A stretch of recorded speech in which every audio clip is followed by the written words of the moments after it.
Mandala moment?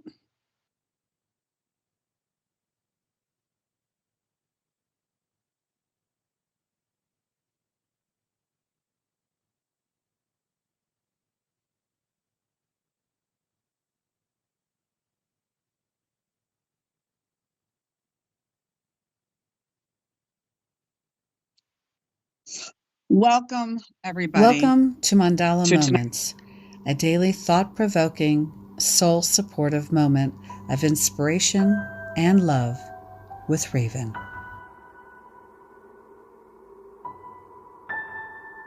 Stay away from lazy parasites who perch on you just to satisfy their needs.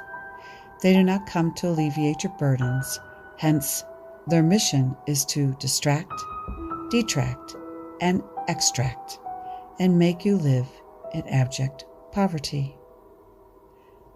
Written by Michael Basie Johnson.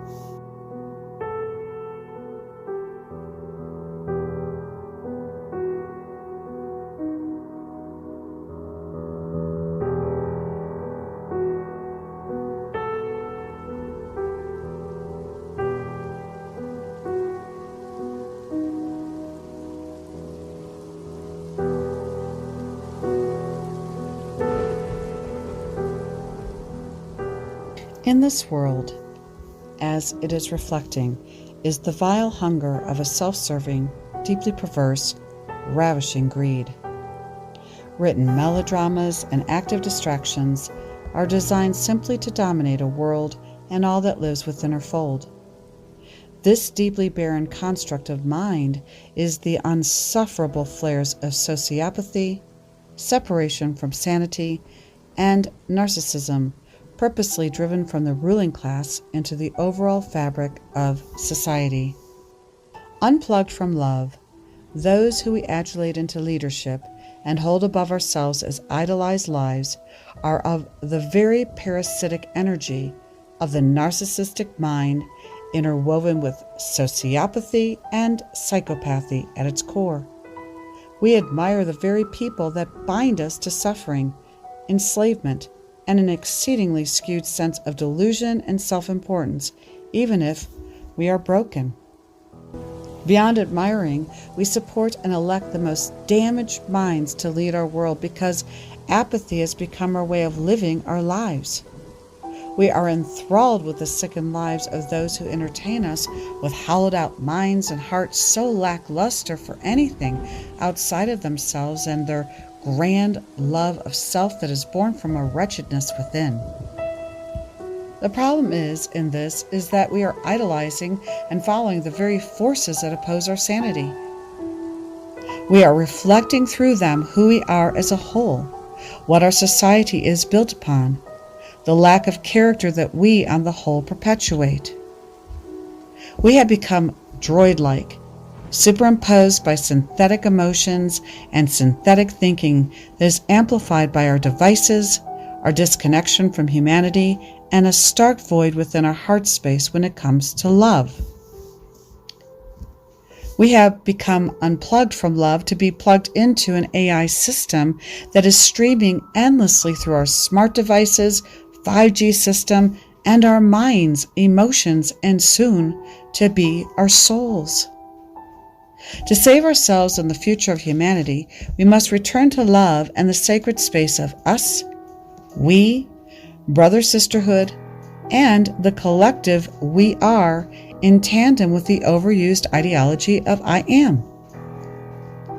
I am combined in unison becomes we are, which is mastery within humanity, triumphing over the narcissistic interplay that demands only for self with aversion to the well-being of the collective whole. One must not be mutually exclusive. I and we must become interlaced in order for society to thrive and rise beyond the conduct of self-consumed psychopaths that yearns for love to cease completely and self-indulgence without checks and balances to consume us all. What is one way that you can create a shift within yourself that will extract you from the narcissistic matrix? How will you balance both the needs of yourself and the needs of others so that you may honor the meaning of your life? Are you willing to let go of elevating others above you to follow them rather than your own brilliance? Are you willing to stand equal with all so that we can all lead through our own personal sovereignty together? It is vital to answer these questions within ourselves because each of us now, to a degree, has traits of a narcissistic mind, or we are so fragmented that we must follow one to our own demise. It is time now to fully plug into love and lead our way home to the truth of who we are. The Creator and the Source are waiting. Isn't it time to begin the journey towards our sacred return?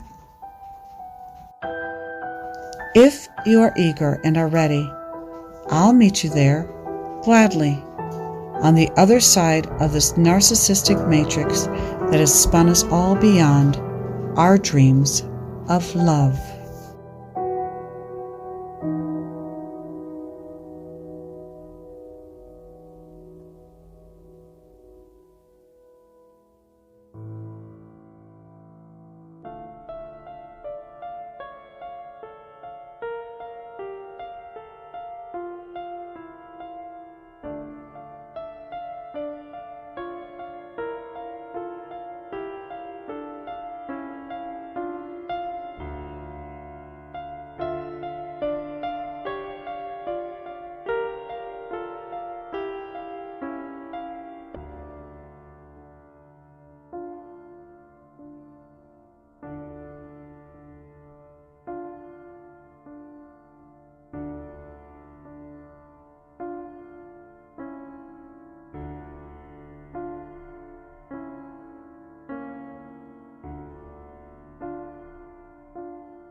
If you like what you hear, please be sure to like this video.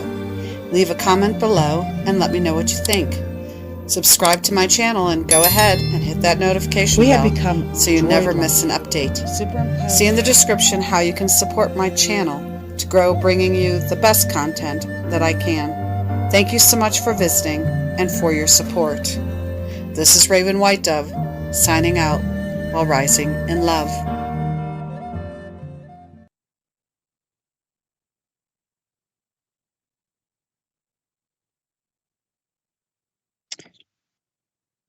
Welcome, welcome, welcome to peopleforpeople.ning.com.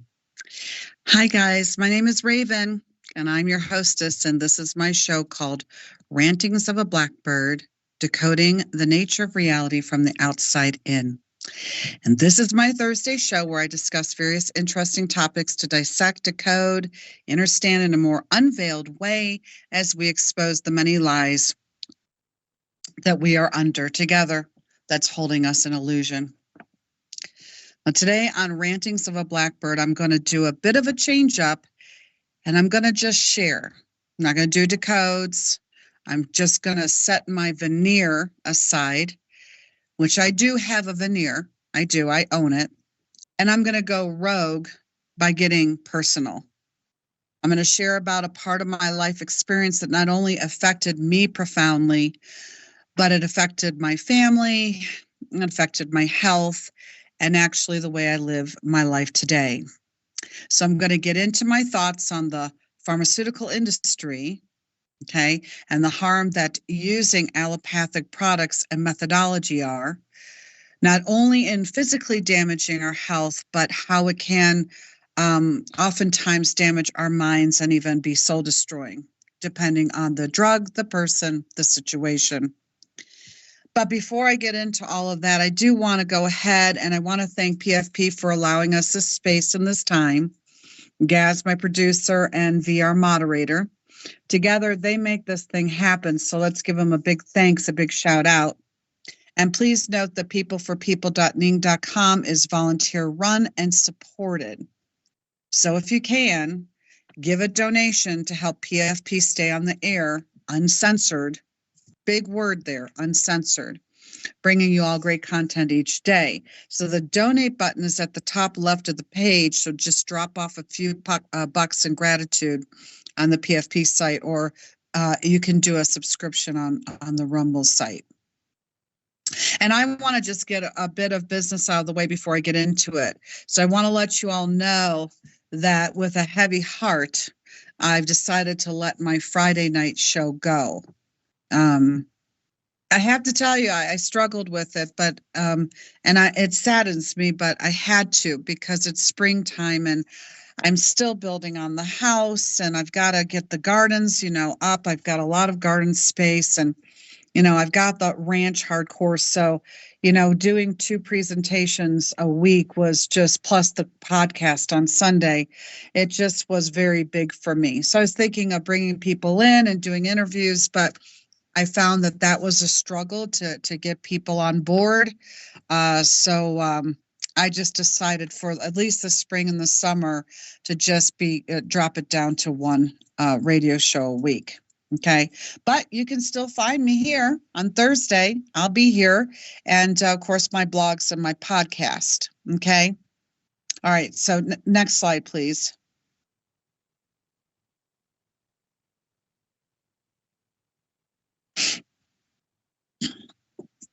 All right. I don't know if the next slide has gone up. But anyways, if it did, because sometimes it does, sometimes it doesn't. But if it does, it's got my URLs on it, right? All my links. So you guys can just screenshot that meme in order to know where I'm at, okay? Where my work is at. So you can still find me here, definitely on Rantings of a Blackbird on Thursday, 6 p.m. Eastern Standard Time, 11 p.m. UK time. And then you can always join me on Telegram, join my group, and my Sunday podcast at 5 p.m. Eastern Standard Time. That would be 10 p.m. UK time. And you can also always join my blog, Rantings of a Blackbird, on Substack, where all my beautiful writings go. Or you can find my work on the Patreon site that contains my articles and my pod chats. And we've made some beautiful collections where you get the articles and the pod chats together, so you can hook up on that. But they are pay sites, you guys. Like, I'm just not doing it for free anymore. I'm not giving away for free all the time anymore. There's got to be an energy exchange, and I'm not going to apologize for that. So the Substack's $8 a month. That's a dinner out, and Patreon, you get both for $10 a month. And then you can always find me on my YouTube channel as well. All right. I'm trying to get up to 1,000 subscribers and get a certain amount of listening hours so that I maybe can periodically do a super chat live. Okay. And then Facebook, where I'm at on Facebook, but I'm moving away from there. Okay. Because I don't like the energy. And quite frankly, I'm getting tired of all the porn coming in. It's a constant stream of porn, and I'm done with it. Like, they're doing it, so I'm moving away from that. And then also you can see on the meme, go ahead and screenshot it so you can have the information. You see my email in the blue on there. You can connect with me for personal appointments. I'm only going to do 3 a week. I'm going to do it on Fridays. So if anybody needs consultation, guidance, support, counseling, or whatever, just shoot me out a message on Messenger or Telegram, or send me, an email. And I'll even, for people that want Q&A, go ahead and that's the time to do it. I can do that personal. I tell you what, I go on and my Messenger and everything is just so filled up with people asking questions and guidance and wanting counseling. And I can't. I'm burying myself in order to help others. And I can't do that anymore. So it's got to be reciprocal energy. Okay. All right.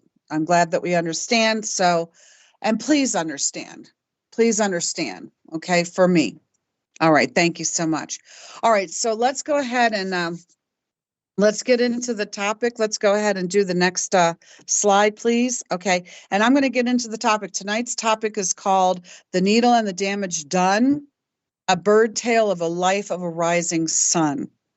And while the topic title speaks to the needle, please be assured that what I'm going to speak to is about my journey through the allopathic medical industry and how it profoundly altered the course of my life, profoundly.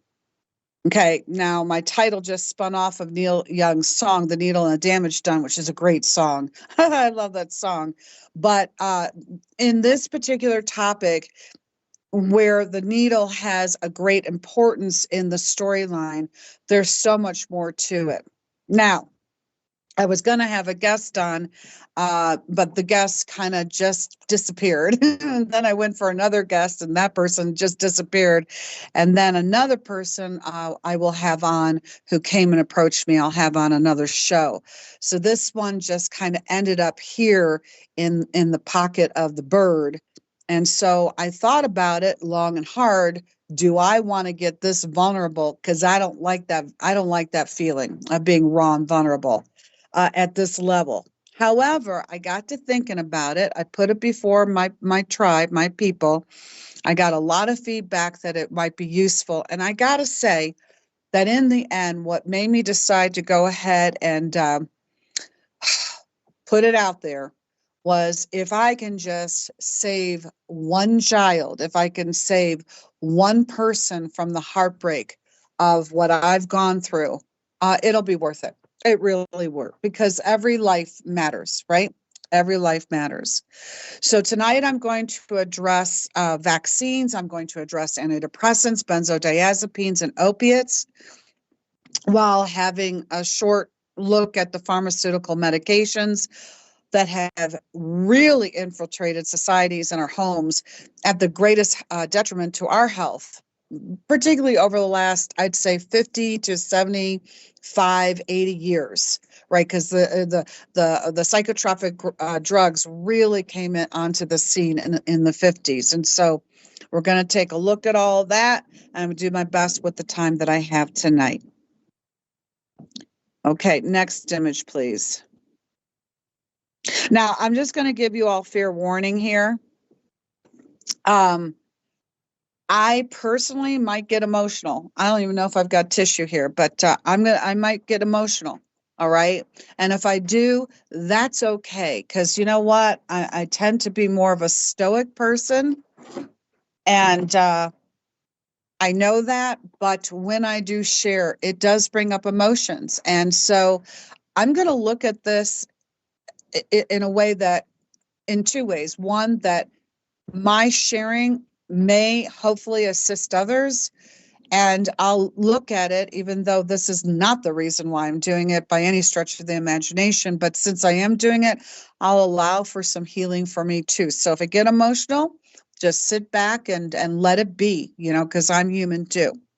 Now, what I'd like to start with is just a short etymological breakdown of the word pharmakia, because that's what we're going to get into talking about it.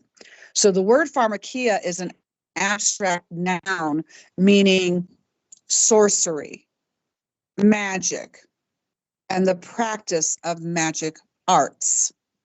So when we're talking about pharmacies or pharmacology or pharmaceuticals, that's what it means. It means sorcery, magic, and the practice of magic, the magical arts.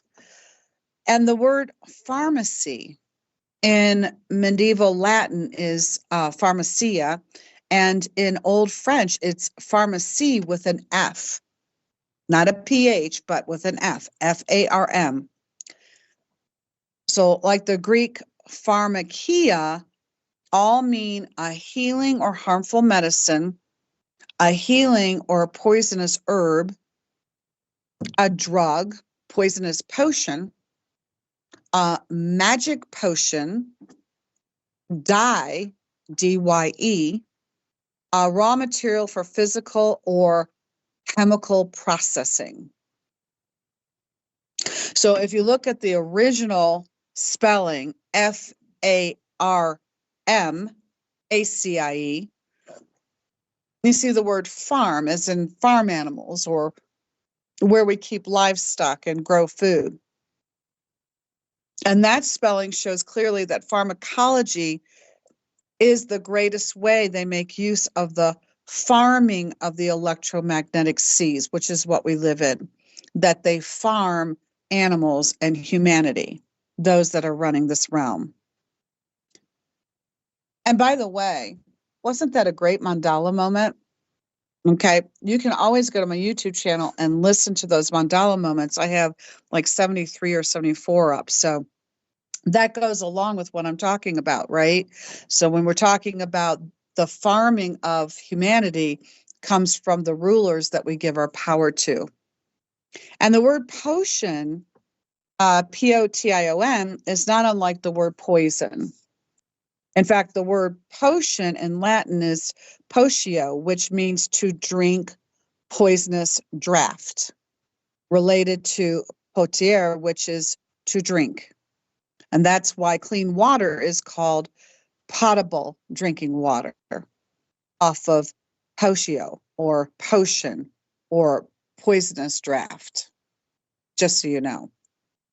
And then the word pharmacist comes from the word pharmakeus, which means a preparer of drugs, a poisoner, a sorcerer, and from the word pharmakon, which means a drug, a poison, filter, charm, spell, and enchantment. And that's what the pharmaceutical industry is all about. And if anything that we do in this lifetime before we pass is to get people to understand this, that's the ticket. Because if we can get them to understand what pharmakia is, or the pharmaceutical business is all about, it's about laying on the potions or the spells or the enchantment and poisoning humanity with chemicals. And in my own way, I have to say that without any ego, guys, please trust me, I wish it never happened. But I'm kind of a expert on this topic concerning the pharmaceutical industry, because I myself am a survivor of both using a medication. Actually, I only used 2 medications in my adult life ever, and that was 2 medications that nearly killed me. I also the poisons of childhood vaccines that altered the very quality of my life. Also, the abuse of a pharmaceutically addicted mother, and the toxic care of the white coat gods, and the abuse of a very bitter nursing industry, I have to say, and the loss of my health due to both glysophate, benzodiazepines, and Zoloft, which is an SSRI antidepressant. Okay. Yeah, known as chem in Egypt, chem or chem, therefore chemist. Yeah, that's great.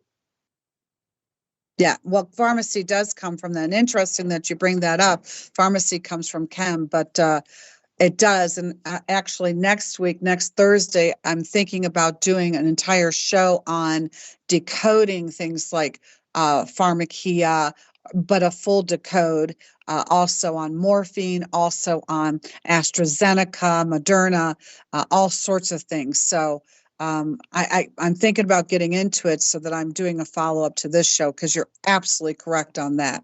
Chemist and chemistry comes from that Egypt and chem.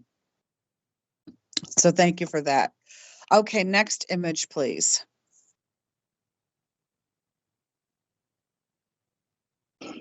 So, okay, so I in order to understand my journey, I actually do have to go back to the beginning of my time. And so you can see some of these images. I did the best with that I could, because when you get as old as dirt, you know, your images that come in, they wrinkled, broken, and all sorts of things are like disintegrating. But anyways, there's baby bird right there.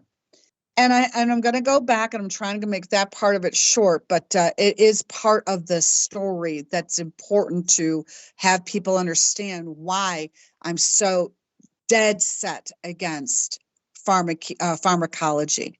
I mean, there are times where we need it, primarily in emergency surgery, but for the most part, there's other things that we can do. But anyways, my health issues began actually while my mother was pregnant with me. And though I cannot blame her or even fault all of my issues on her choices during her pregnancy with me, it was made clear to me that my mother was using psychotropic medications while I was present and growing in her womb. And what I don't know exactly what she was taking, and I don't know the amounts. All that's really murky and unclear. I do know that her proclivity, if you will, was to using Valium, because Valium and the benzos started in the 50s. And my mother had me in 1962. And she was a pharmaceutical drug addict on opiates, painkillers. And that started at a very young age, probably after the birth of her first child, my older brother, Brad, because she had a C-section. And that was one of the things that triggered her addiction.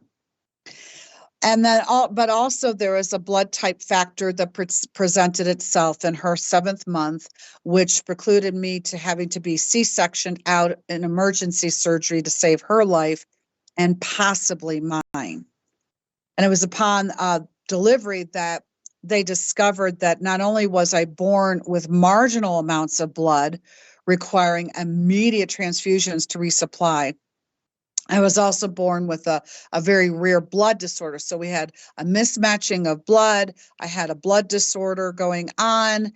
I could not receive her blood. A lot of issues going on there. So, and because of the blood disorder, because of what happened, then I was born with a liver condition. So a damaged liver, which was caused a pretty severe case of jaundice while I was in utero. But the chances of my survival apparently were pretty slim. Even though I was removed at 7 months gestation in 1962, that was kind of a big thing, but it's the fact that I was born without any blood was more of a factor, right? So I was pretty much, as my mother said, white as a ghost, fighting for my life. And then I was sequestered inside my first FEMA camp called an incubator for my first month of my 4-pound life, and somehow miraculously surviving this in order to be sent home at a little bit over a month to live as long as I could with the blood disorder uninvestigated and unknown. And you can see the bigger image in the picture, that little, I was smiling, I don't know, I was probably yawning or whatever.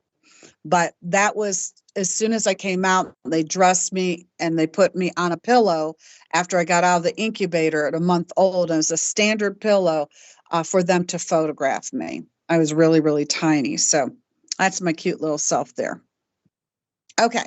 So while my first year of life was precarious, because I was, not only was I very tiny, but I was fraught with food allergies, starting with a very intolerable toxic reaction to formula. And my mother was refusing to breastfeed me. Okay. And so they tried me on all these different formulas until they found one that I only vomited half the time. I mean, it was just really an issue. So there was a lot of colic going on. There's a lot of damage to my gut going on because I was not being breastfed. I don't know if that was a bad thing considering she was doing drugs anyways. I just kind of was, they rolled the dice and I just didn't get the win. And then at 6 months, I got double pneumonia. How could I not, with my colon and everything, having this problem? So I got double pneumonia. And at that point, I was rushed to the hospital, put on an ice crib, gave the death rattle, wouldn't let my parents in because pretty much I died. And the same doctor that did the C-section was the one who saved my life at 6 months as well. And thank you, Dr. Wolf. I do love you. And then at 12 months, I got scarlet fever. Was not a critical thing, but it was serious enough to scar my heart, cause problems, damage to my heart. But with all that being said, okay, and that's important to let you know where I was at in my physical health. It wasn't until I took I didn't take it. I was given the diabolical school gun vaccine at the end of the 2nd grade that my health became very overwhelmed and permanently damaged. So, yep, I had a blood disorder. I had jaundice.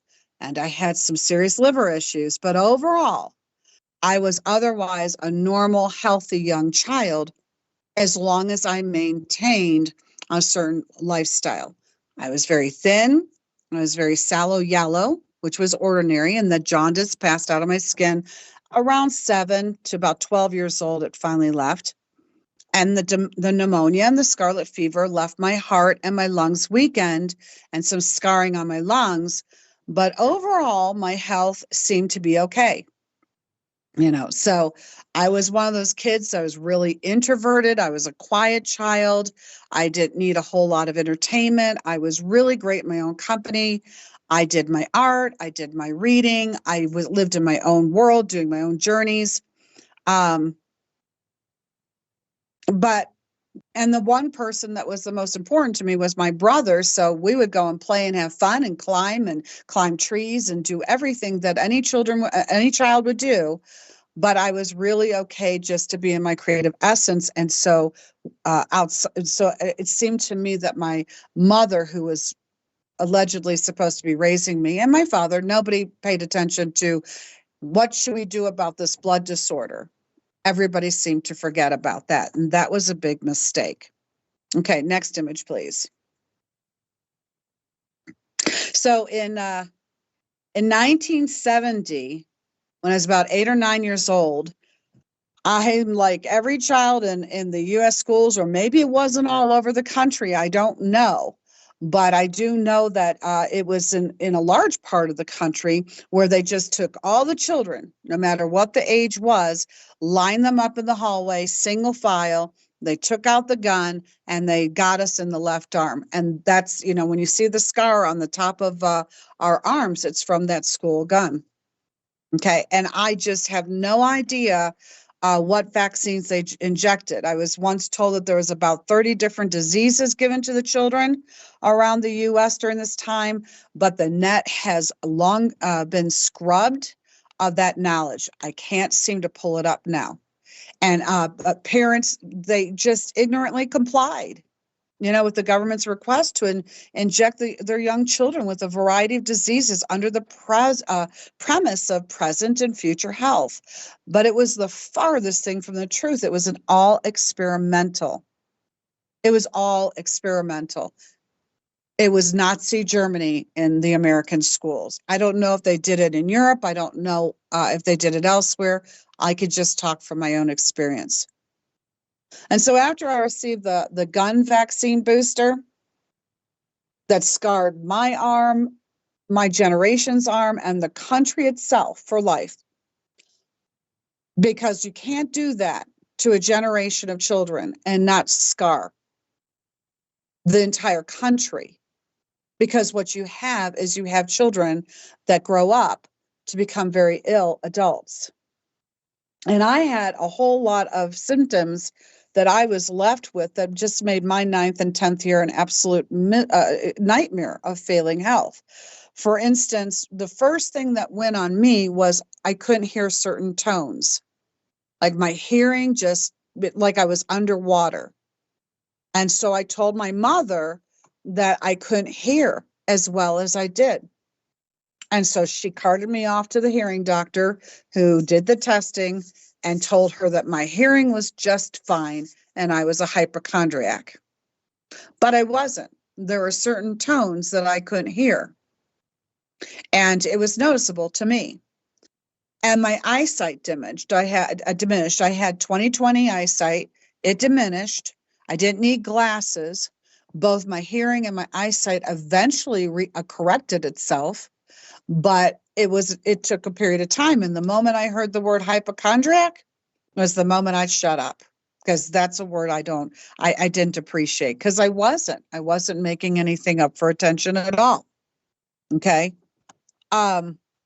Interestingly, at the same time as him calling me a hypochondriac and telling my mother that, which was kind of a dangerous thing to do for me, my brother and I were having excessive earwax happening. And this is very important. When I say things like this is very important, because when we use these drugs or we're given these vaccines and all these changes start to happen, we don't pay attention, but they have to do very much with the drugs themselves, altering of the biochemistry in the body, the entire physiology.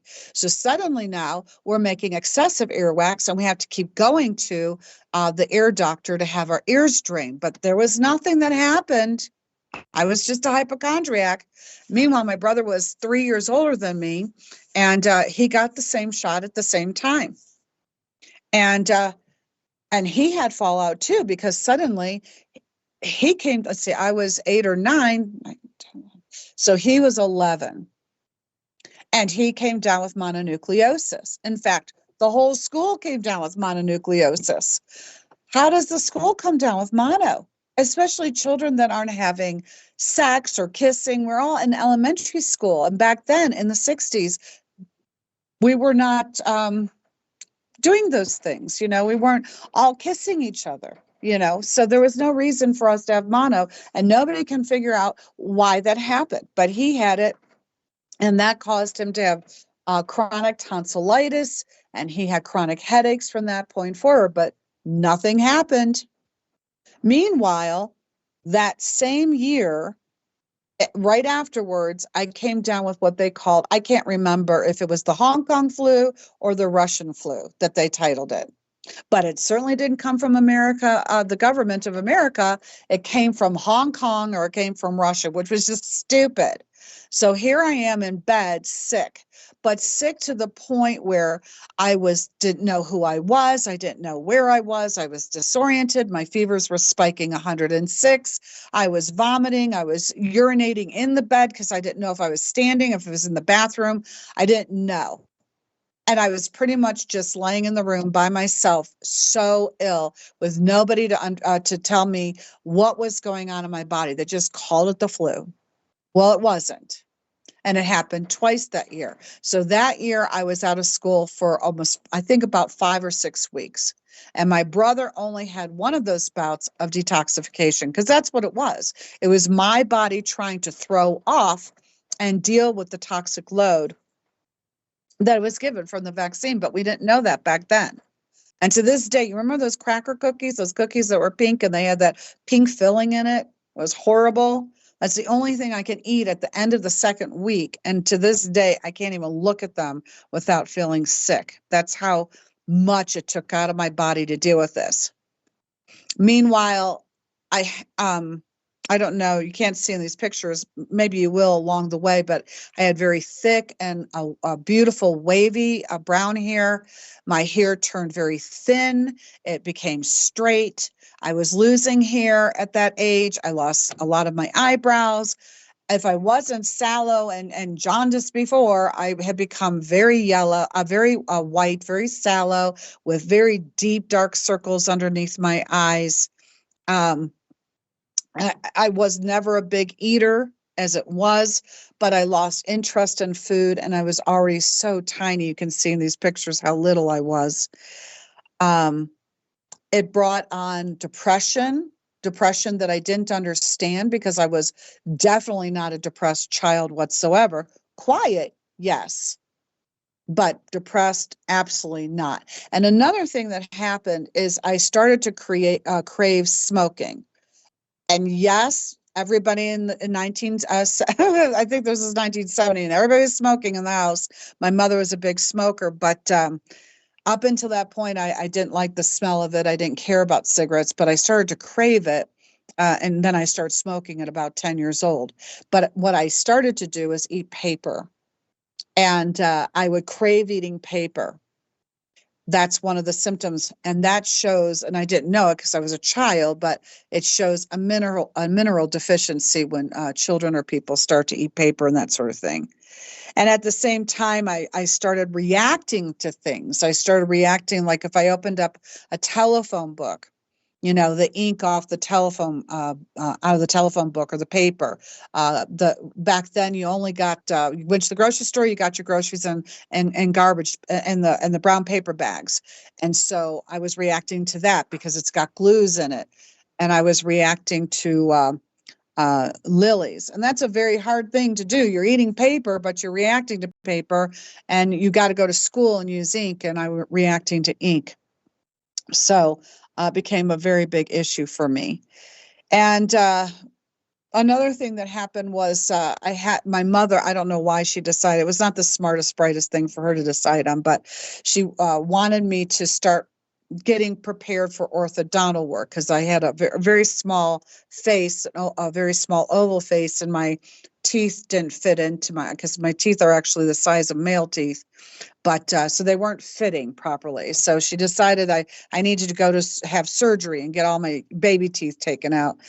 And even the dentist said to her, I don't know why you're doing this. She's going to grow, let it be. We'll start, orthodontal work and when she's 12, but I was 9, barely. And so they put me under gave me the banana gas to put me under to do that. And I nearly died from a toxic reaction to the banana gas because my liver was so messed up from the vaccine that it couldn't take it any more poison. So I nearly died, had to be rushed to the ER, which freaked this dentist out. I'll never forget him saying, I will never, ever touch your daughter's mouth again unless she's in a hospital. He was just traumatized. And then the last thing I'll talk about of the symptoms that I can remember, all of them are really significant, is I started having these out of time experiences where I didn't remember what I was doing or why I was doing it, and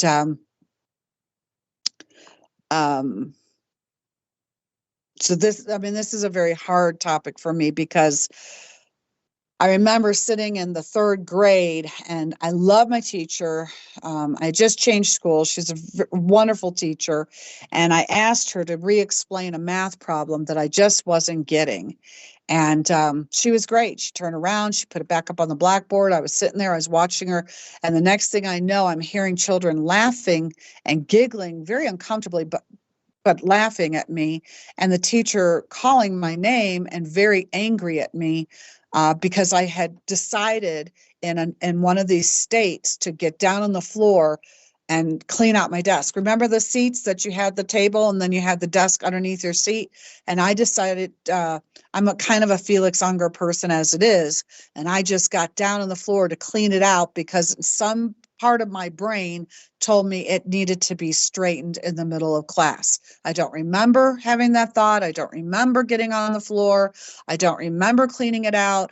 I just remember hearing her voice, which brought me back, and the children laughing at me, which changed the way school, my teacher, and the kids and I operated together because now I was the weird child.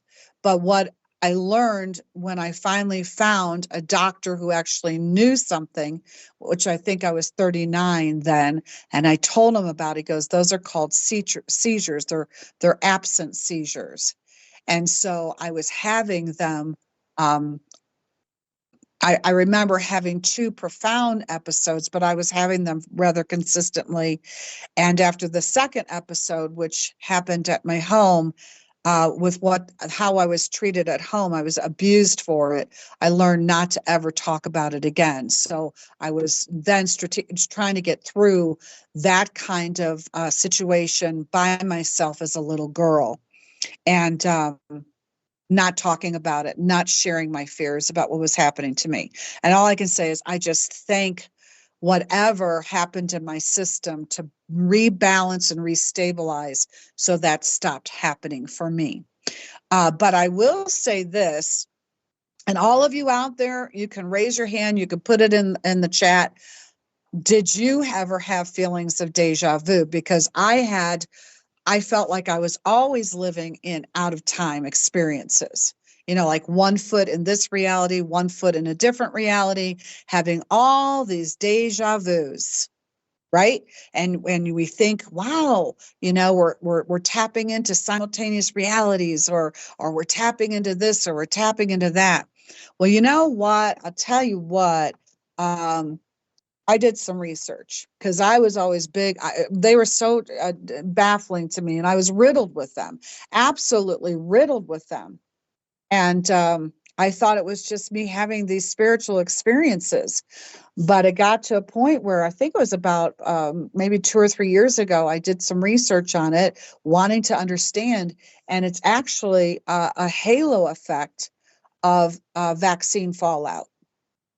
So while we're all thinking that we're having some sort of wonderful, mystical, spiritual, magical experiences, deja vu actually has a lot to, if not everything, to do with seizure activity in children. It's a halo effect. And that was a big one for me to learn. Okay. All right. So I'm having all these symptoms, and I'm still having to go to school, and I'm still having my responsibilities at home, and still trying to be a normal child now in a very abnormal situation, because my mother had remarried. He wasn't a nice guy. She was becoming more and more of a troubled person. He was very troubled himself. And here I'm having all of these issues going on, and no one to tell. No one to tell. And so I felt very, very frightened. And so by 12, I started coming down with another symptom that probably was gradual, but it just hit me. And it was called POTS. And that became full blown. POTS is known as postural orthostatic tachycardia syndrome. So it has to do with it's a disorder of the autonomic nervous system. And it affects so many physiological functions, including blood pressure, your heart rate, blood vessel and pupil diameter, movements of the digestive tract, and body temperature. So, for instance, to this day, my body temperature is about 92 to 93 degrees Fahrenheit. I don't know what it is in Celsius, you guys, but it is 92. So it's supposed to be 98.6. I'm lucky to be at 93, and at 94, that's when I got a fever. That's when I'm having a fever. So I'm highly susceptible to hypothermia in the winter. So with POTS, if you stand up, or even if you're laying down and you sit up, and then from sitting you stand up, you can't do that. It becomes very difficult. You become very lightheaded, you become dizzy, everything, you can black out, you become very weak, you become very shaky, you can fall down, you can lose consciousness, and that sort of thing. So again, here I am having another crisis with my health that was changing the way I had to move through my life. So for me, I had to start thinking, okay, if I'm laying down and I've been sleeping and it's time to get up and I got to go to the bathroom, I got to get ready for school, I need to slowly sit up in my bed, put the pillows behind me, sit there, wait, breathe, then put my legs over. I have to sit and wait again because the legs, all the blood pools in the legs, and then get up and make sure I was holding on to my nightstand. 12 years old.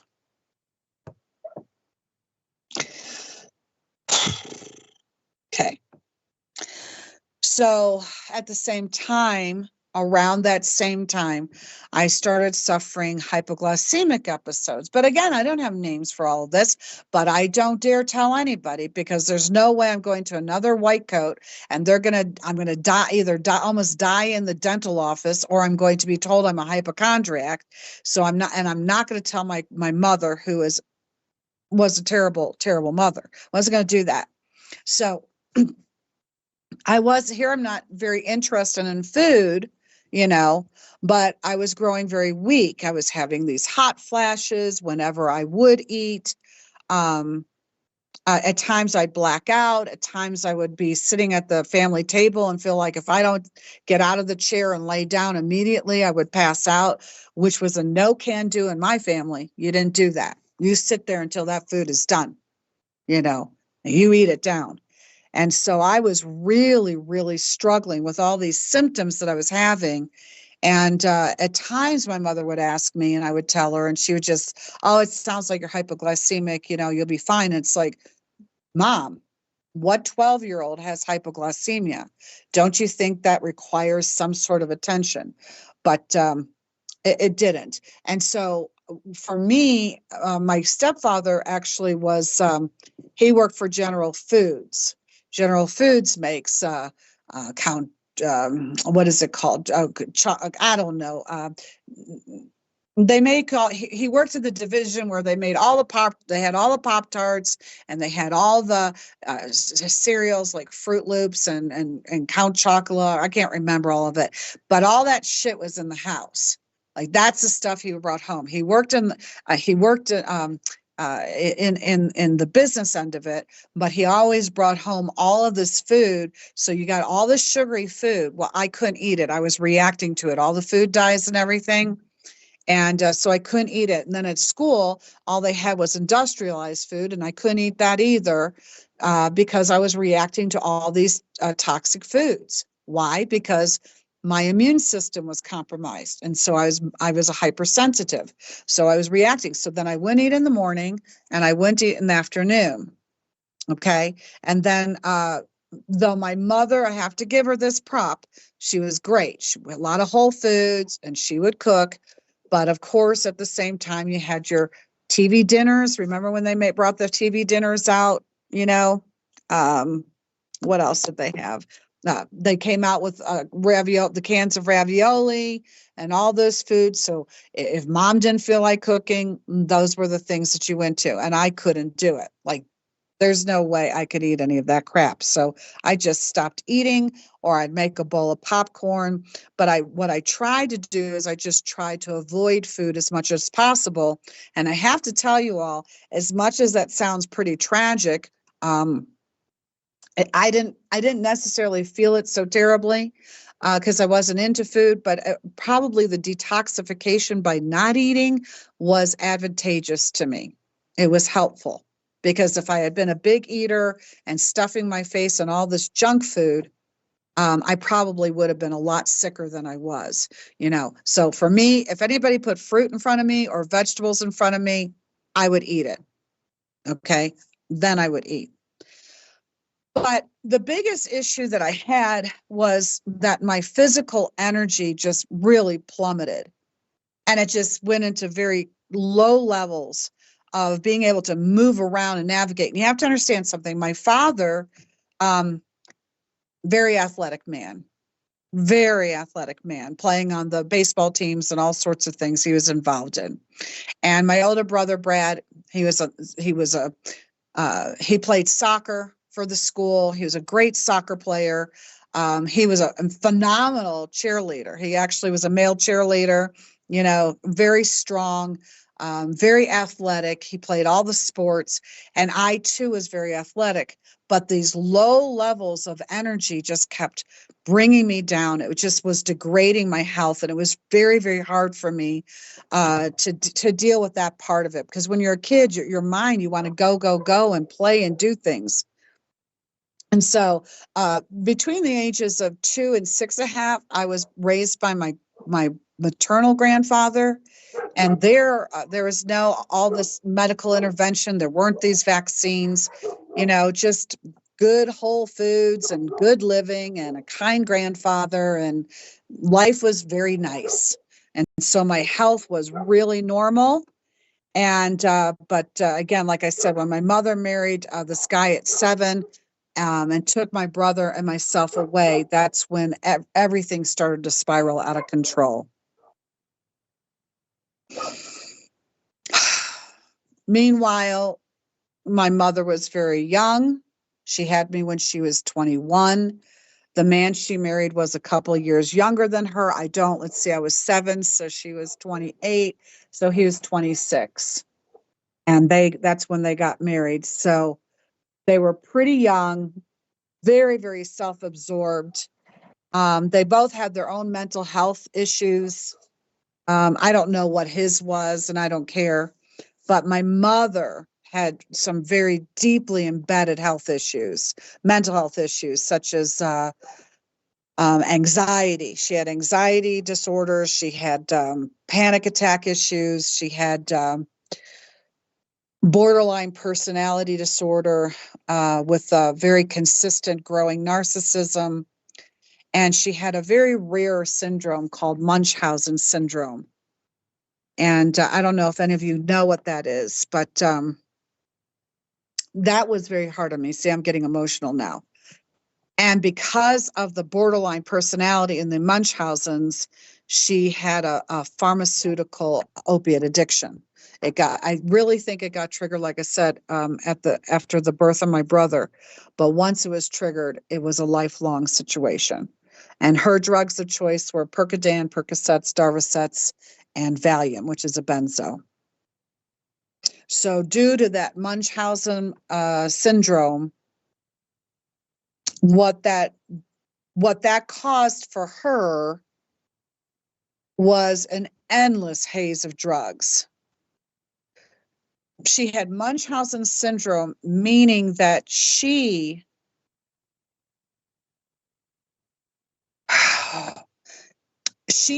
was the one who required the attention. She was the one who made herself sick, or she claimed that she was sick, and I remember her constantly reading medical encyclopedias and books. She was very big into that, and she learned all these different diseases and all these different maladies, and she had so many of them. And she'd go to these doctors, and the one thing my mother was absolutely adept at was being charming and being able to convince people of whatever she wanted to convince them of. And so when she would go and find doctors, she would play the game, and they would put her in hospitals, because that's part of the Munchausen's, going to the hospitals, whether it was mental or physical, and getting the attention. And so that just consumed her life. Meanwhile, because she was the one who had Munchausen's for herself, she denied her children the medical care that we needed. So that's why my blood disorder never got figured out. No, there was no examination of that. And that's why my health plummeted, because she left my health care, my brother's health care, to school vaccines, as opposed to caring for her children, just caring for her children. So here I'm being accused of being a hypochondriac, but it was actually my mother's disorder that permitted her to project her issue onto me. And although my brother had a fallout, he didn't have the blood disorder. He didn't have the original damaged liver. So therefore, I was the one that reflected poor health, and that competed with her need to be the one for all the attention. So we worked really compatibly, because I just was the kind of person, I just kept my own counsel, and I kept to myself, and I didn't tell people, I didn't talk about things. And that's why doing this right now, I feel so vulnerable, because holding my own counsel has just been a lifelong pattern, which allowed her to be, the drama queen extremist. So, and what it also permitted for her to have the Munchausen's was to do the drug seeking. So you could always find my mother somewhere in some hospital, for not a day, but those were the days when you go to the hospital, you're there for a month or 6 weeks. And if you went to a mental health hospital, which she loved to go to, to get away for 2.5 months, was about the length of time that the insurance would cover her. And that meant I was either being raised by a drug addicted mother in psychotic episodes, or I wasn't being raised at all, and then trying to put on the facade of a girl growing up in a middle class household in the middle of the suburbs, pretending that nothing crazy was going on, when everything inside of our house was crazy. So, okay, so let me see where I'm at.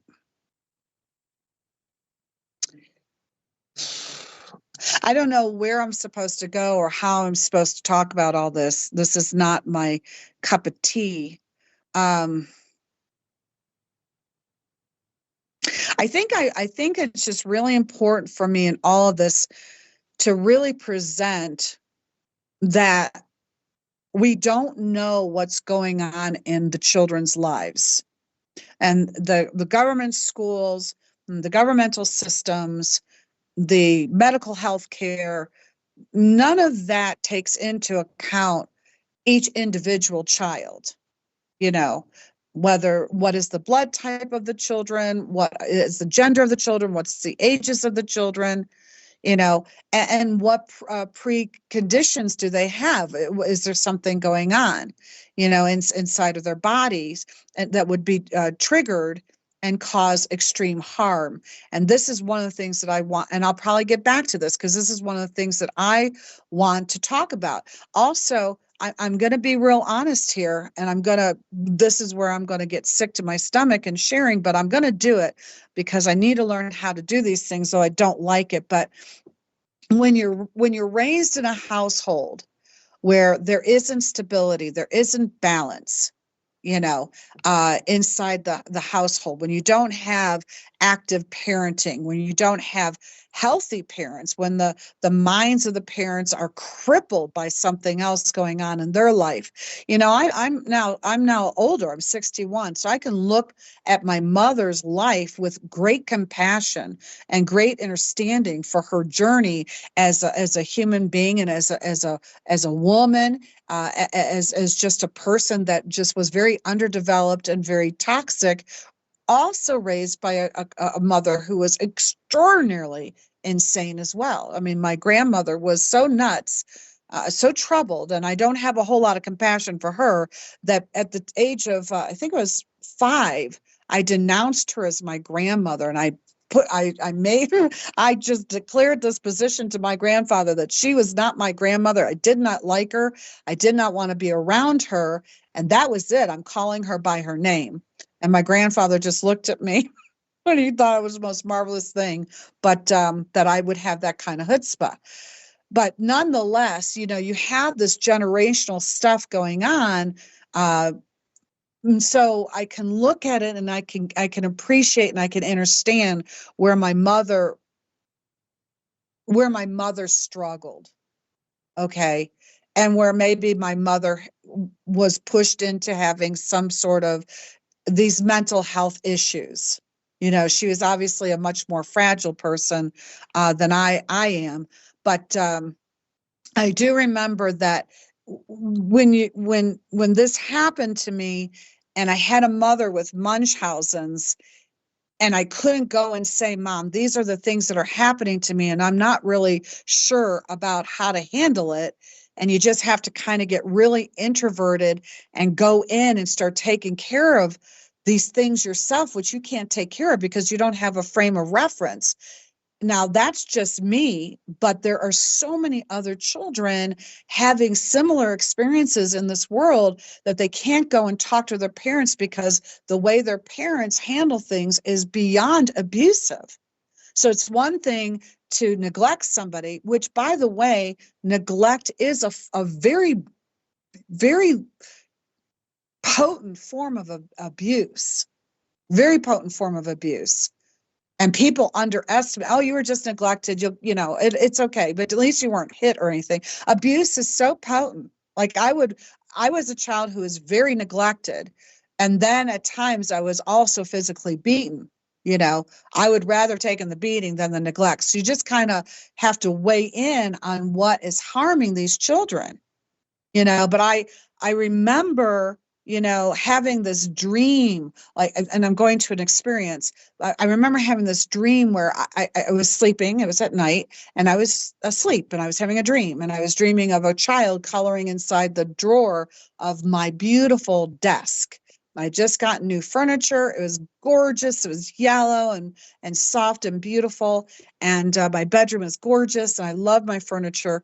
And I saw this. So when I woke up, I was sleeping down in my brother's room because my mother just had a baby.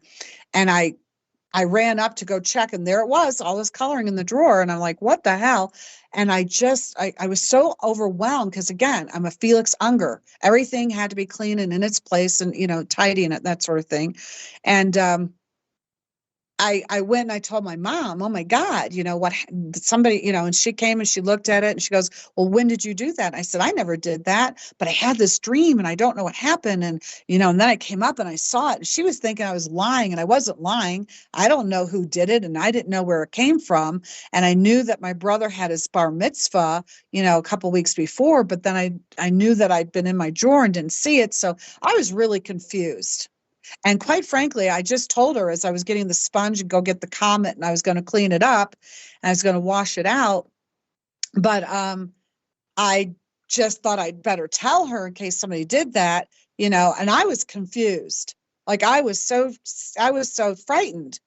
And it just turned into such a massive incident in my life, with a beating and all sorts of things to convey to me that I was the one that did it. And I to this day, I don't remember doing it. What I will say to this is I'm absolutely confident now that I did it, but I must have done that in one of those out of time, unconscious, whatever you want to call it, the blackouts.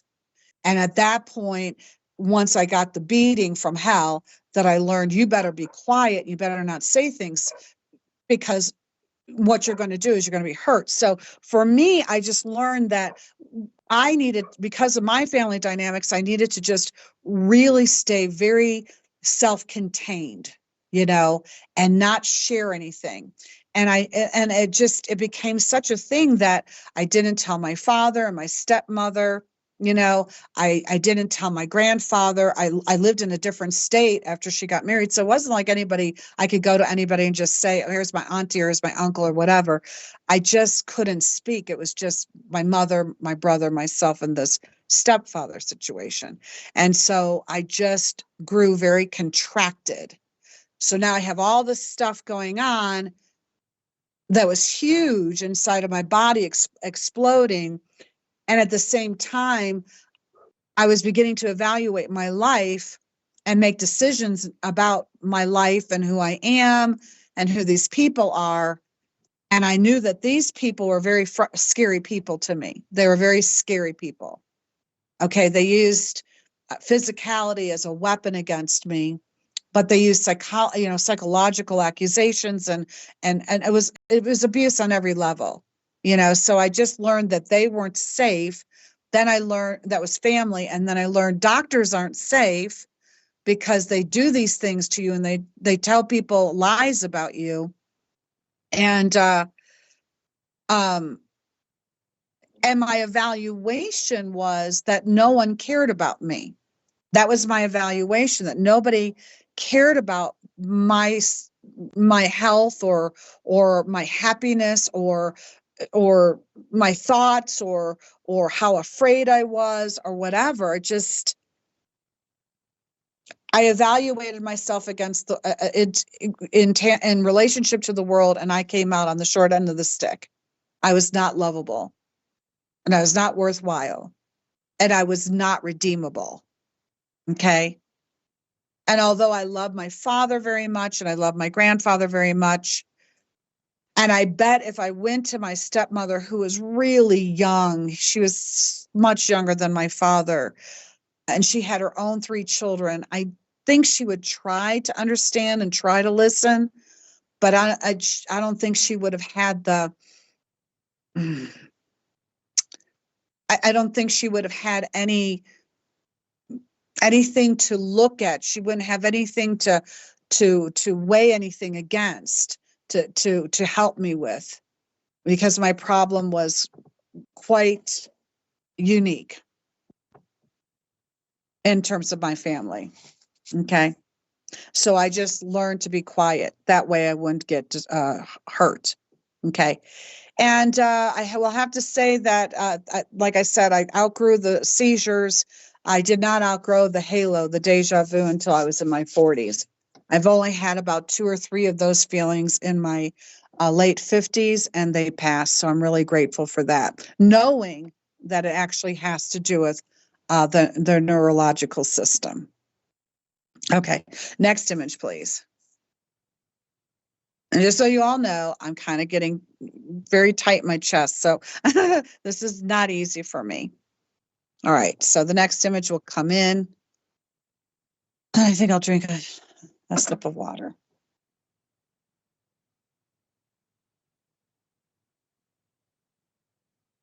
Okay. All right, great. All right. So now 16 years old, I go away. And the best thing I could have, I actually ran away when I was 12 and I removed myself from the environment. But by 16 years old, I was literally went into this girls' school and I couldn't have done anything better for myself. I was under the wonderful care of the Sisters of the Good Shepherd. Sister Bernadette was like a mother to me. Oh my God, I absolutely adored this woman. And it was the best thing because my education was very big for me, was to be educated and to have successes. And the people there were just so kind and so loving and so giving. And so if something happens, you actually got taken care of. And so I remember going to, I think I had some coffee and I don't remember what happened, but Sister Bernadette took one look at me and goes, "We're going to the ER," and off we go.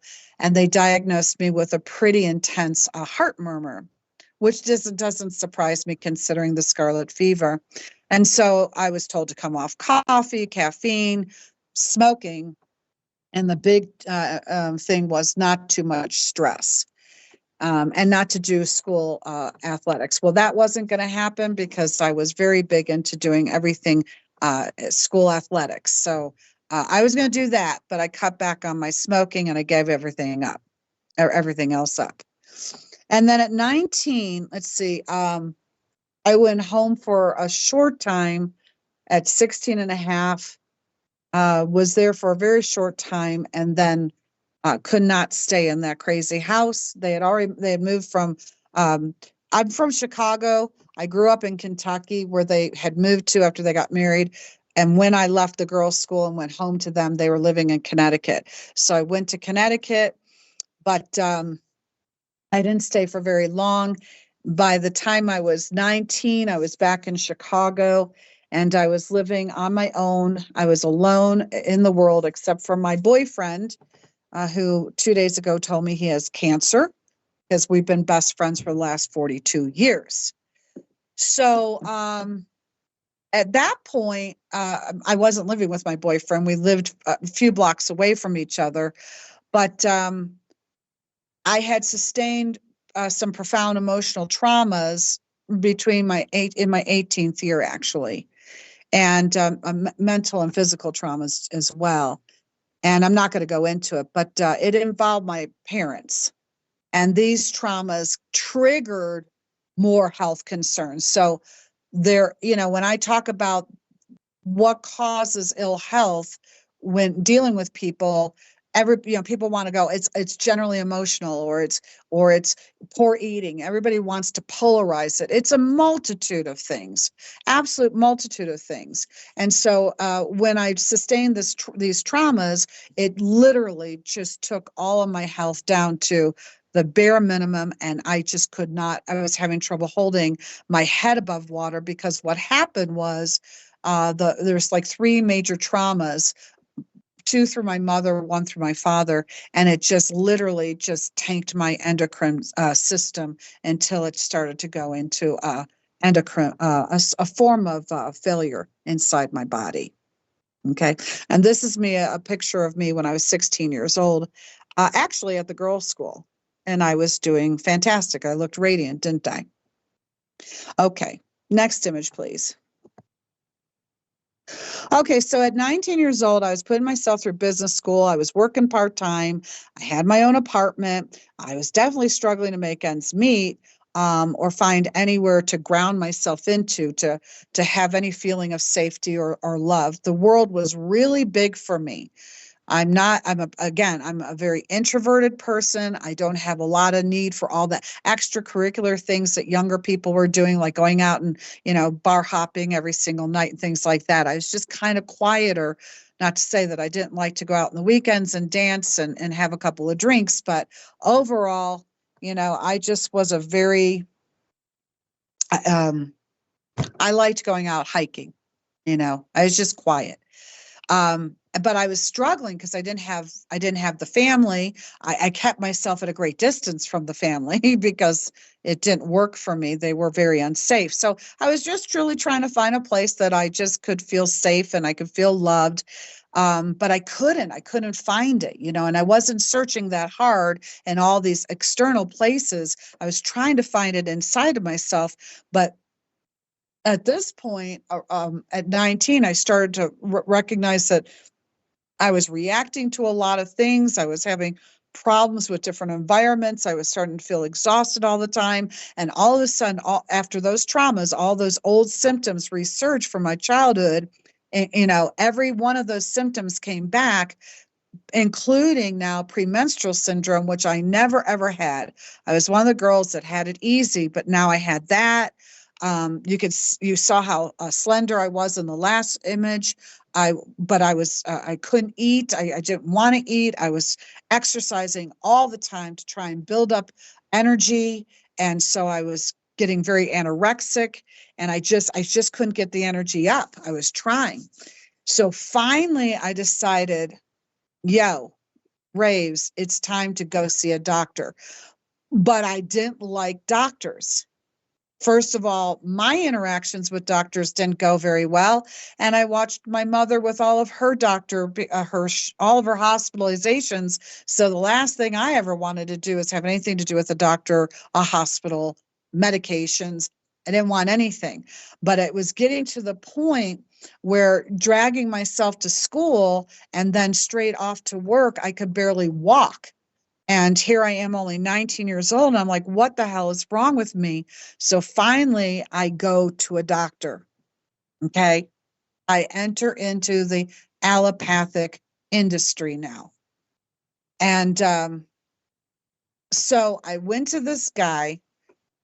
He did the appropriate testing. Can't believe that.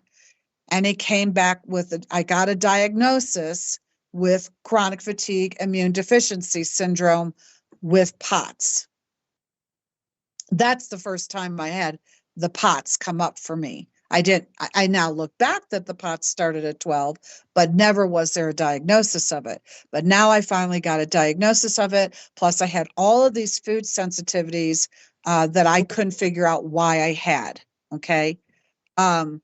However, this doctor scared the hell out of me because after he said, "Oh, you have a very severe case of chronic fatigue, da da da da, and this is what it is, da da da da, and this is why you don't have energy, and this is why da da da," and he explains all of it to me. But then he tells me, "Go find Jesus; he'll cure you."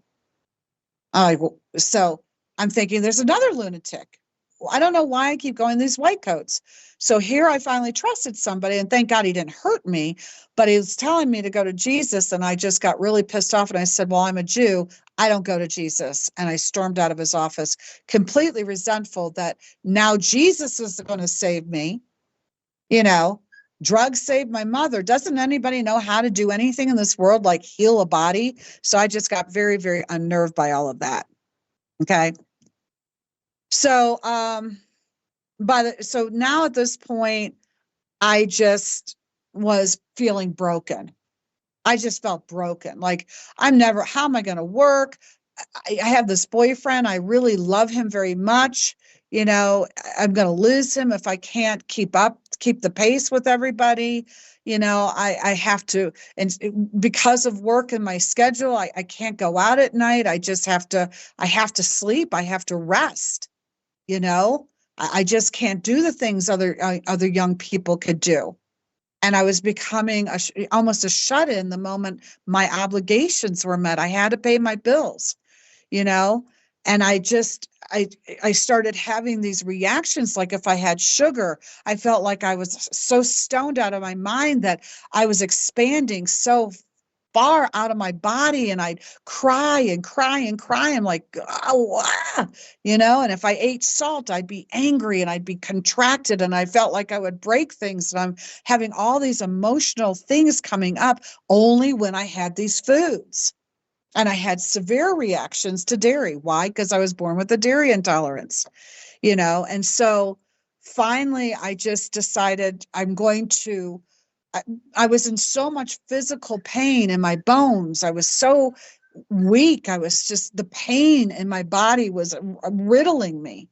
And finally, I said to my boyfriend, his name was Chuck, um, I have to go. So I need help. I mean, he had to carry me. And he took me down to Cook County Hospital where we sat and I waited for an appointment to get into to see a doctor who took one look at me, did a couple of minor tests in the room, and it was a female doctor, and she said, I don't know what your problem is. There's nothing wrong with you. Go home and don't bother us. We have real emergencies here. And I was crying in pain, my bone pain. And again, I'm like, here's another doctor. Why is she talking to me like this? I would never be in a hospital unless I needed to.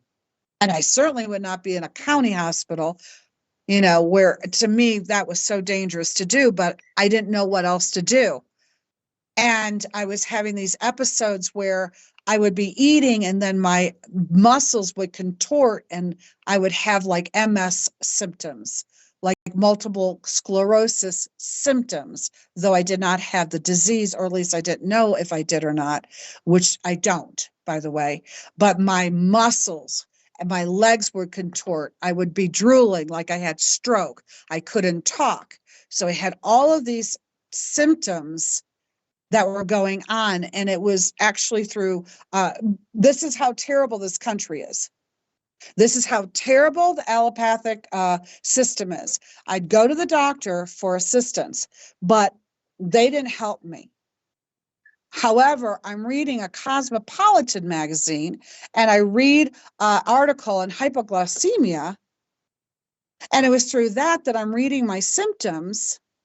And Chuck finding me in one of these curled up, I was stuck at the table, unable to move. And thank God he came over to visit me. And finally, I was able to say to him, when I came out of it, can you call this hypoglycemic foundation? I think that's my problem. And he did. And she asked all the right questions. And she told him, asked what's her ethnicity. Well, she's from her father's family's from Spain and she's Jewish. And she says, oh, well, she's from the Mediterranean. She can't handle the dairy. Is she eating a lot of dairy? She lives off of crackers and cheese. That's all I ate was crackers and cheese. And she says, get her off the dairy. She'll be fine in a couple of weeks. And sure enough, was she accurate?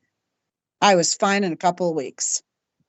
So here I've been killing myself, eating this dairy.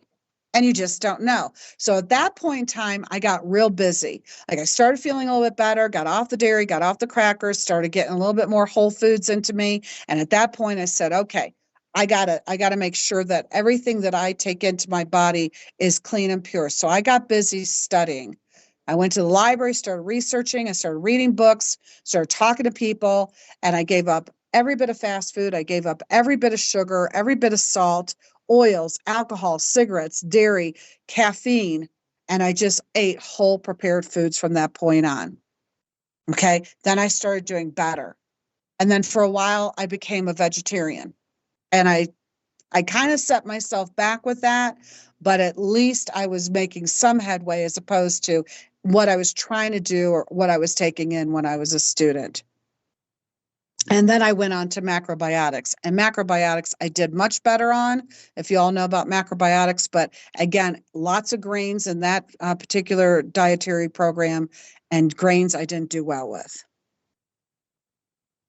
So if there was anything that I just continued to have a problem with, it was just foods. It was tons of food sensitivities. And there was no way in hell I was going to a doctor to treat it, address it, or do anything about it.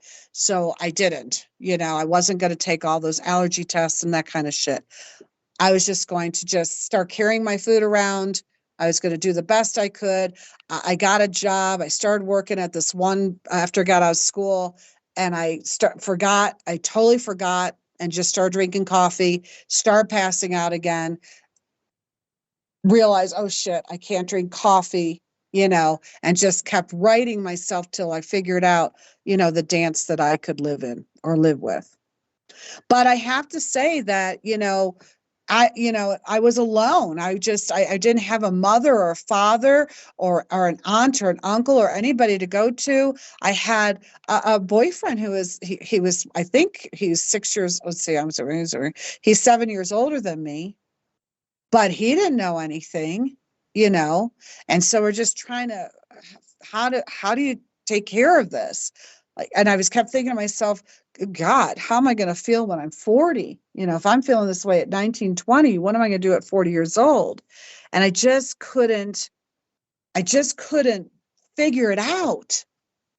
So finally, even though I was doing better and trying to find my way, there's still so much struggle. I'd like to say that I was doing great, but all I could do is just try to figure some of this out. And finally, I don't know how it happened, but my grandfather, he found out. And so he came, he asked Chuck to bring me home to his house. And he just saw she's anorexic, she's rail thin, she's got all these problems. I think we just need to kind of help her out, give her some food, and she'll be fine. The great thing about my grandfather was he really loved me and he would do anything to help me. The terrible thing about my grandfather was my mother became an addendum to having a relationship with him. My mother and her crazy sister, and who is a full-blown narcissist. And so that made it difficult. But I went home to him and I stayed with him for a couple of weeks. And he got me an appointment. I don't know why. He says, if I take you to the doctor, will you go? And I said, if you're there with me and if Chuck's with me, because I'm not going to see a doctor alone again. Never going to happen. And so they did. He took me and he stayed with me. And they did, but he took me to a neurologist. And I think that was a really great idea, but I didn't know why. But he did, and they did an EEG. And this is very important to the story, too, because first of all, my aptitude is extremely high. For some of you who know me, you know this. And my creative aptitude is extremely high, and my emotional aptitude is extremely high. So I'm well-rounded in that regard. It's just my body is the issue, right?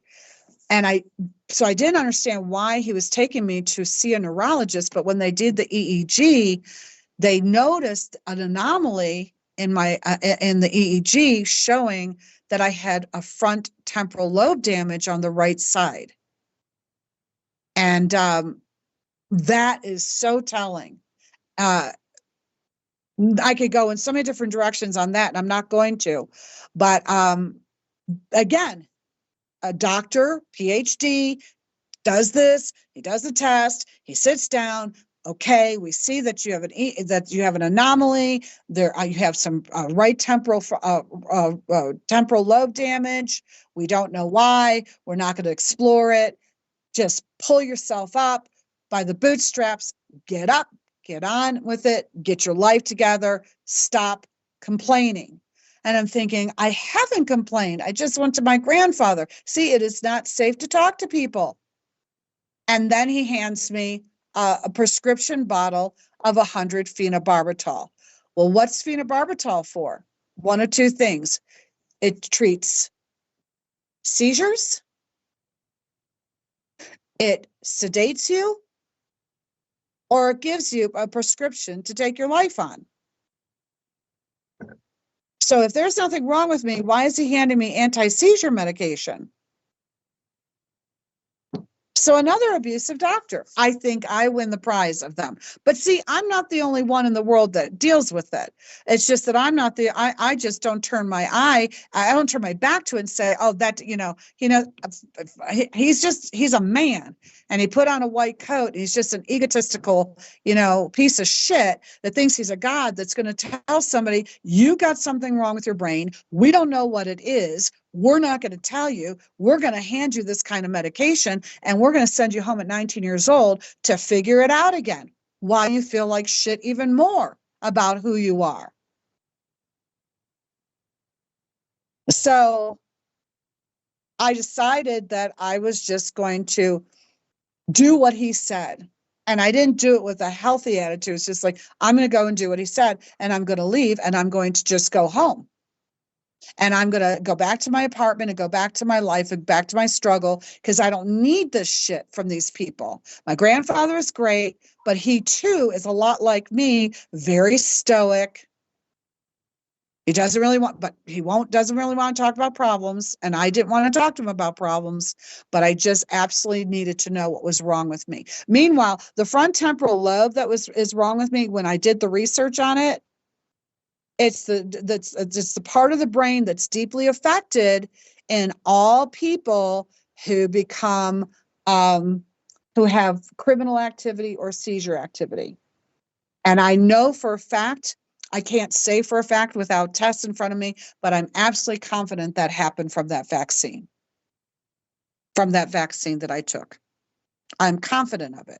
But meanwhile, I go home, and the madness, as I said, entered my life when I went to my grandfather. So there's my crazy mother and her sister, who loved to abuse, play tag team, the phone ringing off the hook, trying to tell me what a piece of shit I am, to the point I took the phone off the hook. After about a week and a half of that, they wouldn't leave me alone. They wouldn't stop, but that was their way of doing things. And I ended up at that point, finally, to the point where they're not going to stop abusing, because that's my mother. That's part of the borderline personality disorder. And I didn't know where to go to get help. And I was confused, and I was tired of being weak and vulnerable and without energy. I was tired of feeling unloved and unwanted in the world. I was tired of every bit of fallout that happened from that vaccine. That finally, and the only time that I ever made that decision and choice, when I just felt like there was no way out of feeling so horrendous, so sick, so done with it, with even my beloved and cherished boyfriend looking at me like, I love you so much and I can't take it anymore. I don't know what to do to help you, and seeing that in his eyes. And I knew that the only way out was to take 100 phenobarbital, lay down and go to sleep and never wake up. That is what happened in my mind, because I knew that I couldn't live the rest of my life feeling so terrible. I'm at the beginning of my life, and now I need to end it in order to free everybody up, and myself included, from the suffering. So that was my only suicide attempt that I ever did. And if my father ever hears this radio show, he'll probably be very upset, but I can't help it. I can't help it. It's exactly what I felt I needed to do. And as you can see, it didn't work. I was rushed to, it just so happened, Chuck just happened to stop by, and he found me, and he found the bottle next to me. And I was rushed to hospital. I was in ICU for 2 weeks, and I made it through, but just barely. And I felt very ungrateful initially, very ungrateful. I had wanted so desperately to die, and now I was faced with continuing. And at that point, I just decided that I needed to take a lot more responsibility for my care. And I started to look into things like homeopathy and naturopathic medicine. And I really decided it was time for me to get counseling. I just couldn't do it by myself anymore. And that was a wonderful thing for me to do, is to go and get counseling. And to get to cut all ties with the allopathic, which was only a couple of doctors, but it was enough to make me feel insane. So anyways, I then started to go and get treatments from this one doctor, Dr. Steiner, who was innovative, and that didn't work for me with the adrenal cortex. It just didn't work for me. And then I found an acupuncturist, Dr. Sung Beck, in Chicago, and I started taking acupuncture while getting counseling. So I knew that I had to do two things. I knew that I had to work on things from a more energetic standpoint, and I needed to work on all of these places inside of me that were getting pretty broken, because I couldn't make anything of my life. I couldn't bring my life together.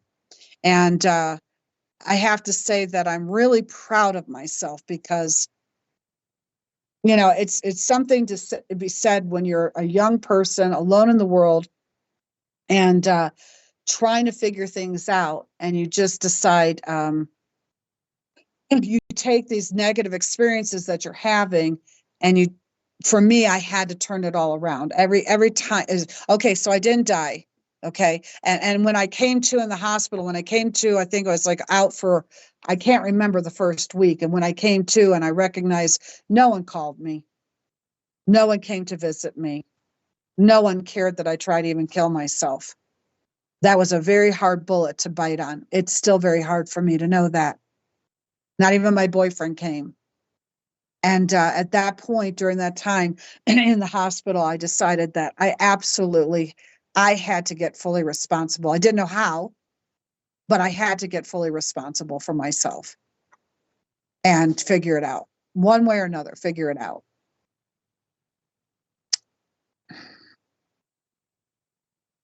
And then at 22, I was really working on it.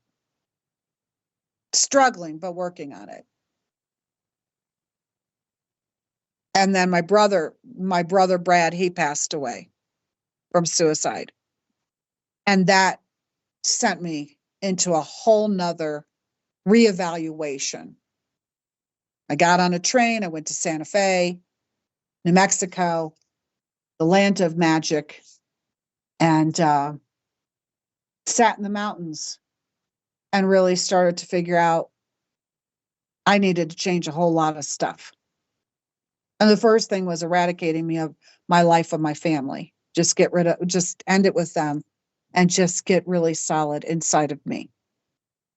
And that's when I went back to Chicago and I said, okay, I'm here, acupuncture and good therapy. Adult children of alcoholics so that I could deal with my mother with her drug addiction and get the acupuncture. And it turned my life around. And in this picture here, you could see my beautiful brother, Brad, and myself right before he died. Okay, now I'm getting choked up. Let's go on to the next image, please. Okay, so turned my life around.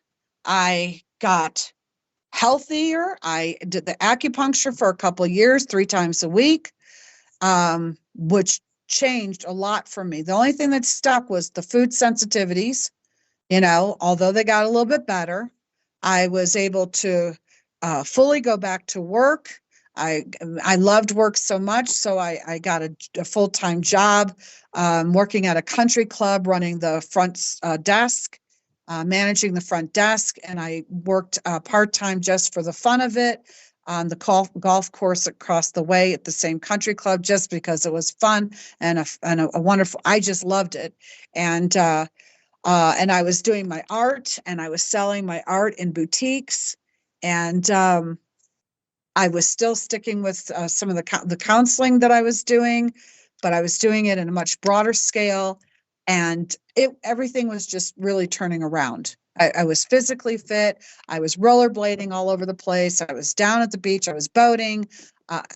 Everything was starting to happen for me, and I just kept getting stronger and stronger and stronger from age 23 to age 27 or so, and I kept doing that. But that's when I met my future husband, and we got together, and we had my beautiful daughter.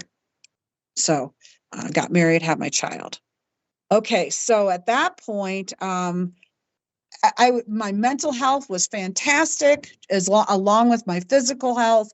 As long as I stayed clear of my mother and stay clear of my family, I did so much better, right? And I kept trying to stay on top of it. But the one thing I needed to keep doing was the acupuncture. And I didn't know why, because every time I stepped away from the acupuncture, I'd start to sink back down, but a little bit. But then I'd go back, I'd get my treatments, and I was fine. So everything would right itself. Let's see, where are we at in time? I'm going to have to wrap this up, and I didn't even get to it. So anyways, I had my almost 28 years old. I had my daughter. I was supposed to have a home birth, but it didn't work out. So I ended up in the hospital. I had her at the hospital. And things were starting to happen again, because now my body was being asked to go through a lot of different changes and stuff like that. I didn't, because of the health issue, blood disorder, with vaccine poisoning, I didn't do well making babies. Although I made the most beautiful baby in the world for me, she was a great baby and she was healthy and wonderful. It was just too hard on my body. So that's why I only had one child.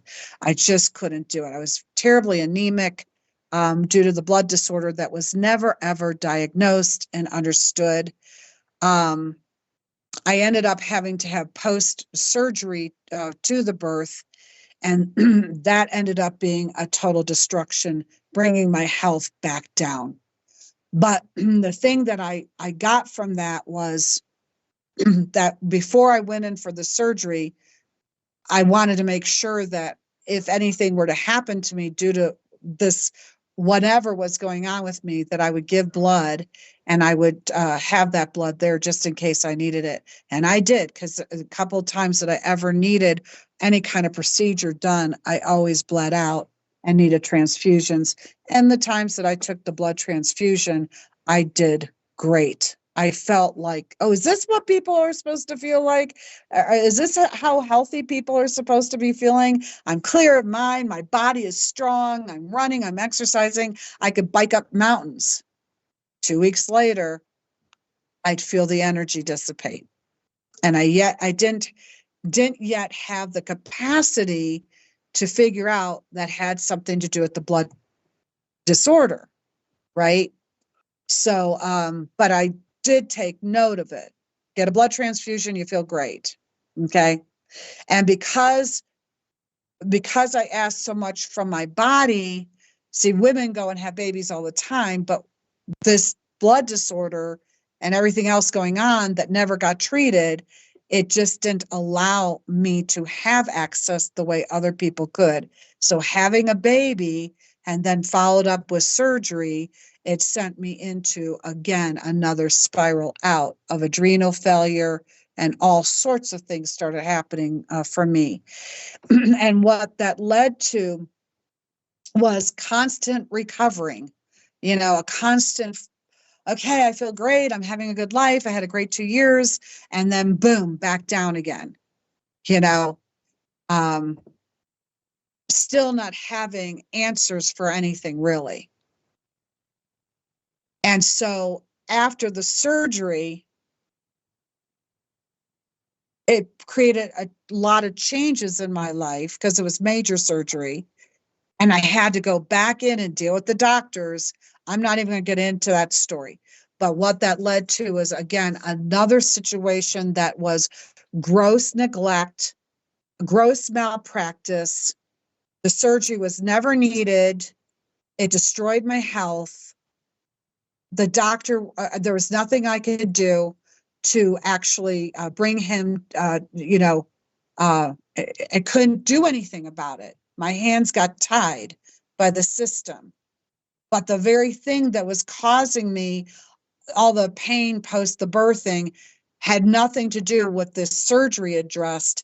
It had to do with something else that was easily managed by massage and topical administration.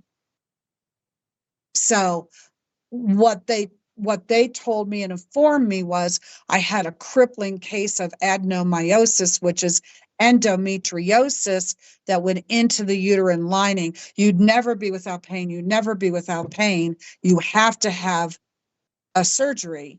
So I had this hysterectomy. They took every organ that was healthy. Yes, I had adenomyosis. I could have lived with it, though. I lived with it my whole life, never felt any pain from it, but they took everything. They surgically raped me. Everything was healthy. And what it was my ileocecal valve in my bowel just kept closing. It kept getting stuck. So part of the blood disorder, now I know years later, it opens and closes the valves inappropriately in the body. Whether it's a heart valve, whether it's a ileocecal valve, or the valve in the brain, those valves get stuck, or they get stuck closed, or they get stuck open. But the one in the ileocecal valve was causing me the extreme pain, and all I had to do is massage and manipulate it open, which I was taught by a functional chiropractic doctor who didn't do allopathic care. But by then I was destroyed because now I had to go on hormones, and I don't do well with synthetic chemicals. And so I couldn't take any of the hormones without toxic reaction. So at this point, this is where I come into the benzo story, is that I just decided that I was going to make a change. My daughter was 3 years old.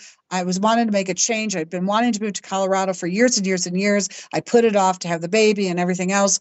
And now I was just going to go ahead and do it. I felt great. I felt pretty good. I felt healthy. I felt vibrant. I'd been working with this chiropractic functional doctor for a long time, and I felt really good. And so I thought, let's do it. So my husband, Michael, at the time, married to him for 24 years. My daughter, she was 3, my 2 cats and my dog. And we got into the suburban, took the trailer, and we went looking for home. And we found it in the beautiful land of Pagosa Springs, Colorado.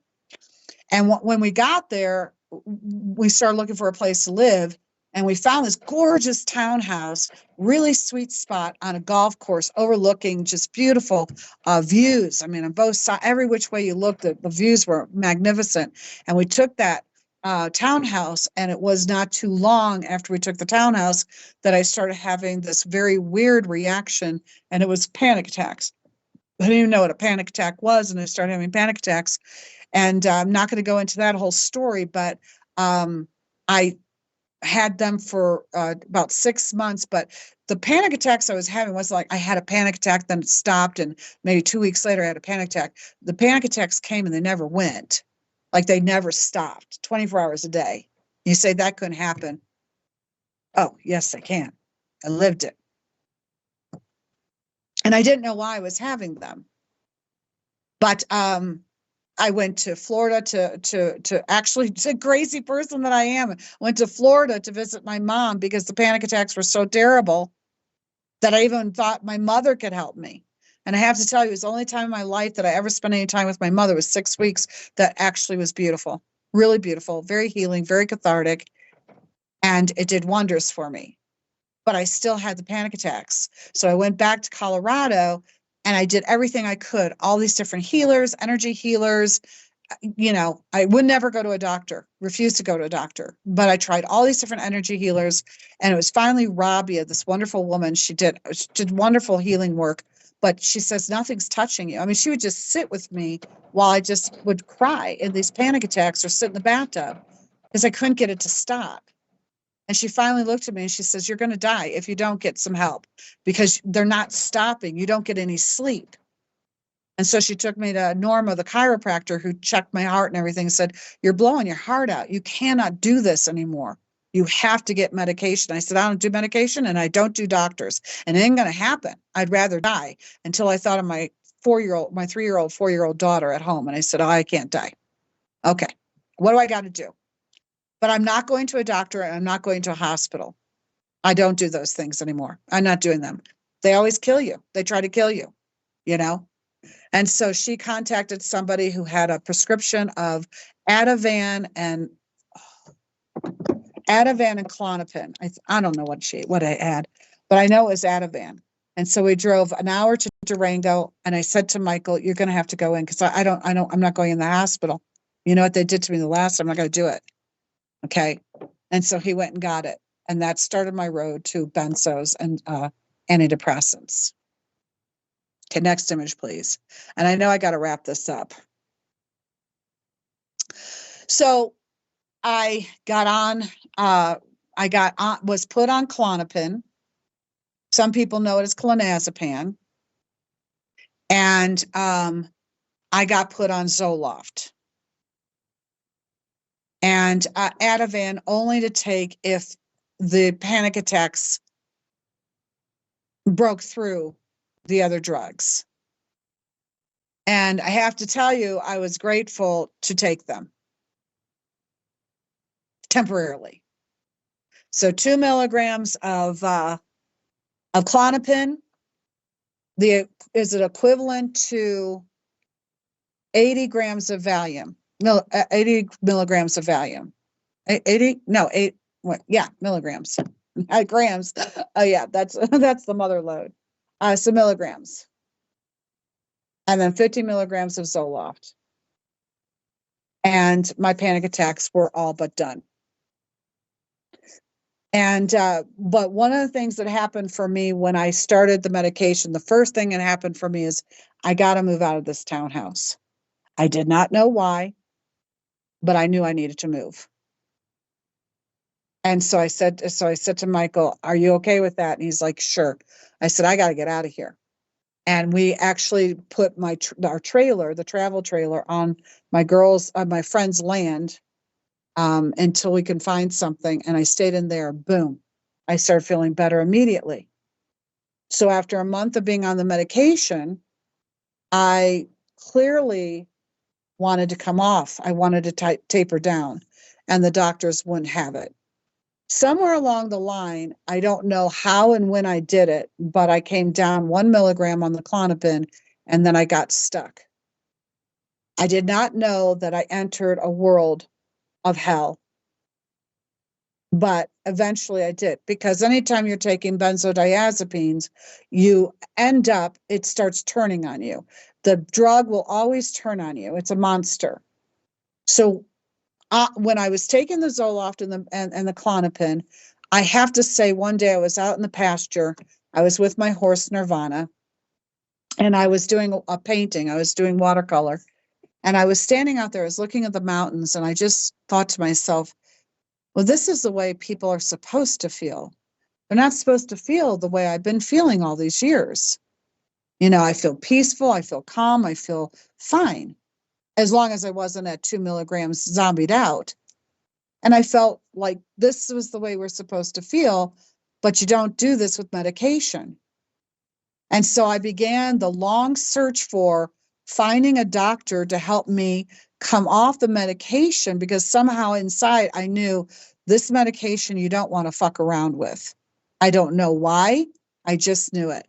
When I went on the Klonopin, I'm going to tell you, though it balanced a lot of things out, and of course, moving away from the townhouse helped me a lot, and I'll tell you why in a few minutes. But one of the things that I kept getting were lung infections. I kept getting terrible, terrible bouts of lung infections, which was I would become bedridden for a couple of weeks, and terribly ill. And I knew that it was from the medication, because I never had a lung infection. And I knew it was from that. That's when I knew I needed to start tapering off. And I think that's about when I started I got off the 1 milligram. But I was always having to do herbal wraps and sweats and steam rooms and all sorts of things. I had to go to the hot springs. I had to soak constantly to try and keep my lungs in balance. And it was destroying my lungs, and I knew it. But I also knew that if your lungs were getting destroyed, your liver was getting destroyed beforehand, and so is your colon. Your lungs and your colon work in relationship to one another. And so I started to embark on the journey of trying to figure out how to get off of it. And I found a doctor up in Denver, Colorado, because he didn't have though he was allopathic, he was an anthroposophical doctor, and he worked with a lot of natural herbs. And he actually trained under Patch Adams. So there really was a Patch Adams. I don't know who he was, but he did train with him or under him, actually. And so I started doing herbal treatments. And I started taking injections in my liver with St. John's wort and that sort of thing to try and bump up my liver. Because of the liver damage, the medications were destroying my liver at the same time. And I couldn't get off the medications, you know. So I ended up back in, I started having these toxic side effects from the medication. And I ended up leaving Colorado and returning to Ohio for family concerns. People needed me back in Ohio. A grandmother dying, a sister having a baby, all sorts of things, calling me home to take care of it. And so when I went back, I really tried to find ways to deal with it. And it was a terrible struggle. Because every time I went you had to go to an allopathic doctor to deal with allopathic medicine.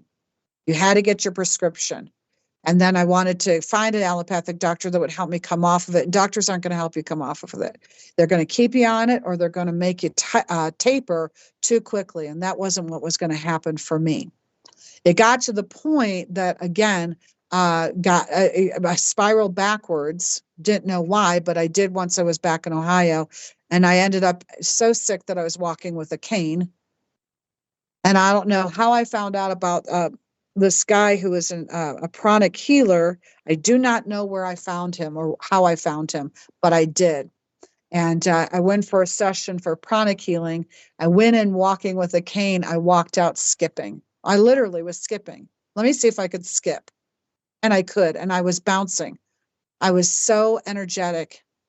And that was one treatment of just energy pranic healing.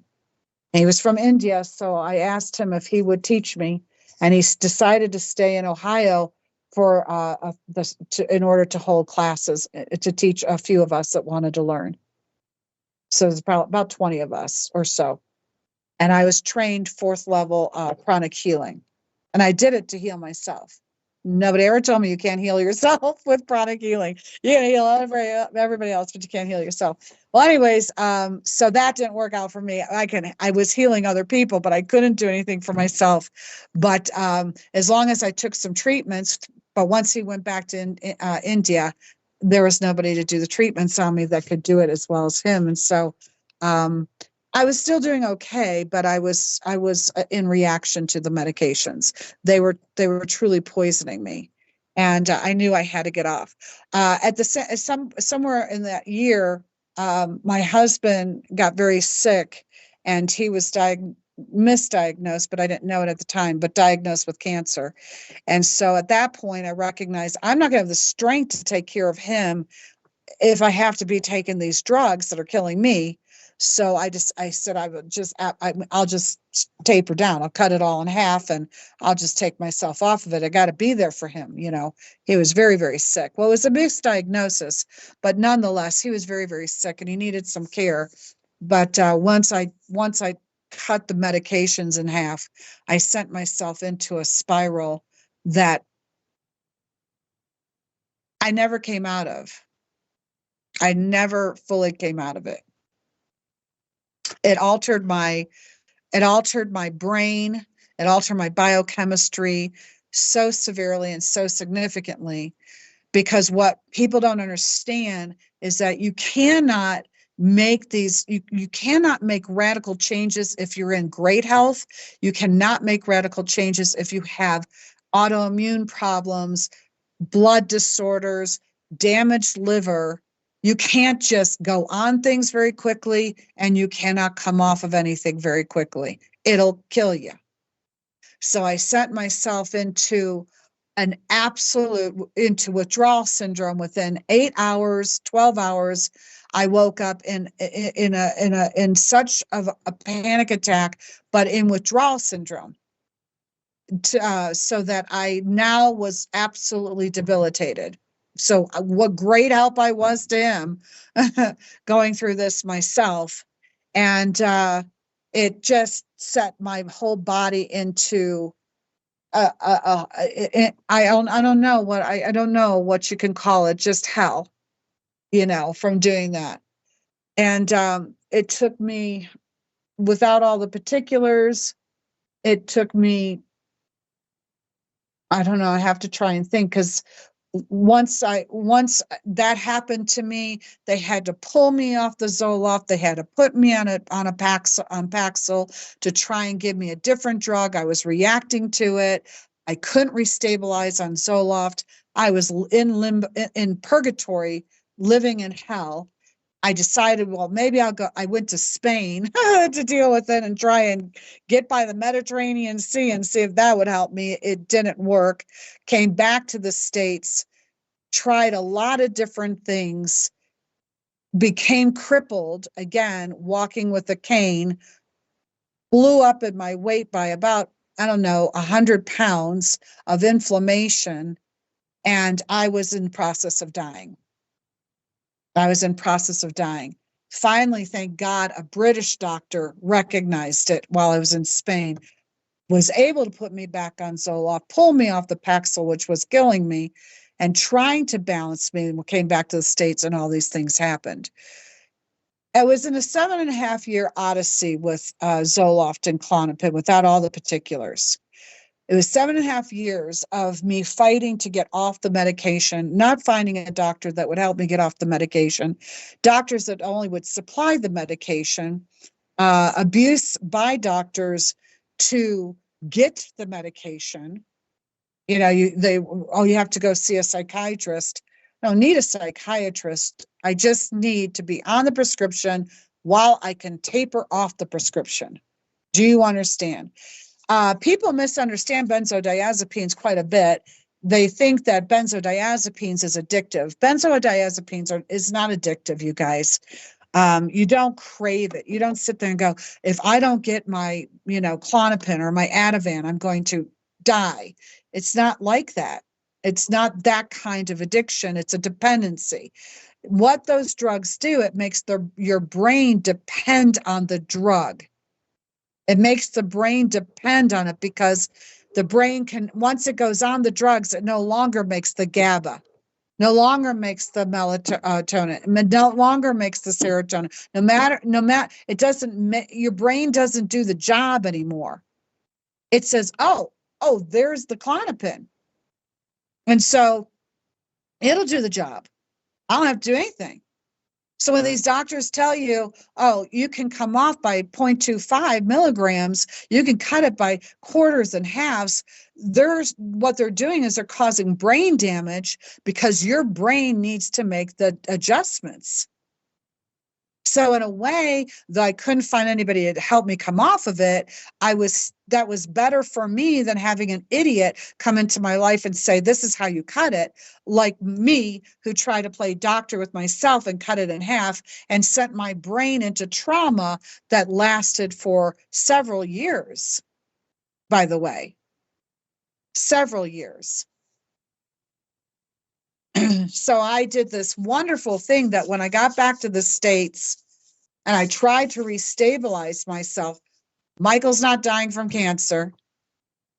I'm not going to die. I'm just going to suffer, until I can figure this shit out again and again and again. Got back into my juicing, got back into all my things, started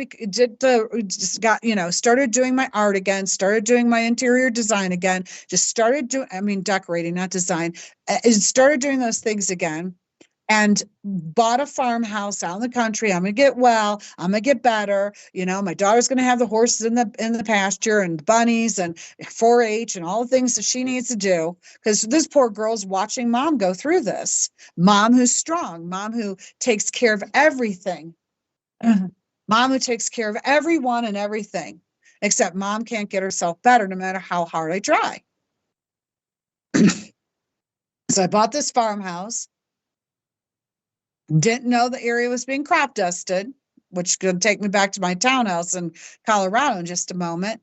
Didn't know because there was no information of we crop dust with glysophate. The farm's all around you. 2 horses in the backyard, in the pasture. Barn full of bunnies for 4-H. And here I am now, 100 pounds overweight, walking with a cane. Again. And going, what now? And why now? And what's happening now? I'd reached tolerance on the Klonopin. Zoloft wasn't working for me. I found a allegedly fantastic doctor who was going to do the vitamin C intravenous therapies of detoxification. I reacted to the plastic. I reacted to everything. I reacting, constantly having all these anaphylactic reactions. Every kind of natural treatment you can give to somebody, and I was getting sicker. Finally, because my doctor is into neuroscience, decided to have my brain chemistry tested. Do you know what he said? He said I was the healthiest, most depressed person he ever met. My brain chemistry was perfect. Why was I dealing with suicidal depression?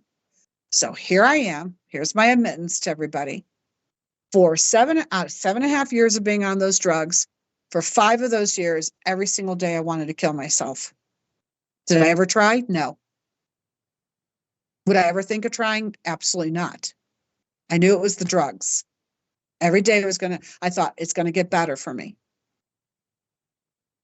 And 5 years, I wanted to cut myself. I wanted to self-injure. Did I ever? Not once. I knew it was the medication. I had seen a girlfriend go through it. They put you on these medications and they treat you for depression with antidepressants that make you want to kill yourself. So the Zoloft made me want to kill myself, and the Klonopin was covering it up and was giving me every single side effect and symptom because I had a blood disorder. And when I took that farmhouse and I was being crop dusted by glysophate for 3 years, not knowing it, windows open, country fresh air, you can't smell it, farmland all around me, I was being poisoned. So was my husband, so was my daughter. We lost 14 animals on that ranch to poisoning.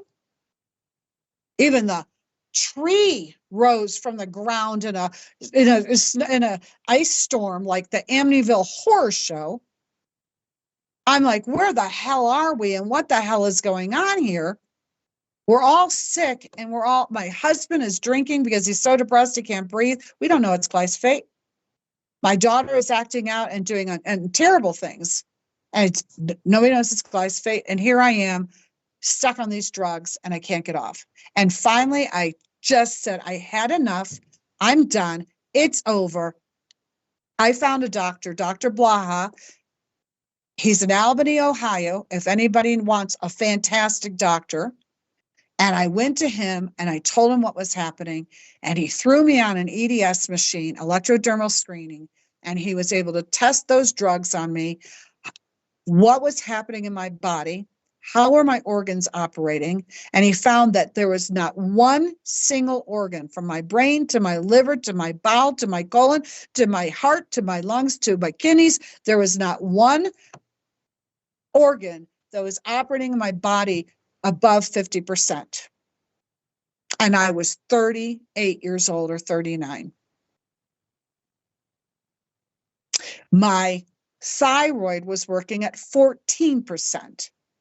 My liver was working at about 22 or 23%, if I remember correctly, as I'm being poisoned to death.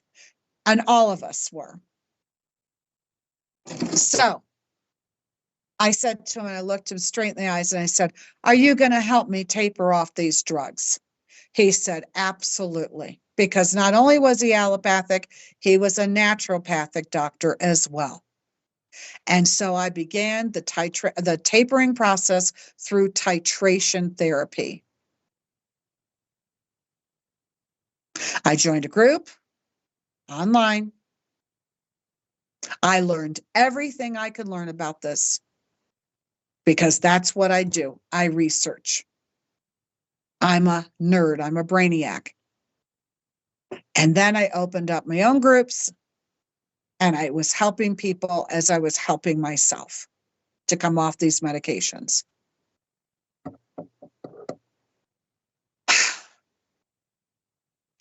For anybody who's ever is on benzodiazepines now and is on antidepressants, I came off my Zoloft and I cold turkey like an idiot.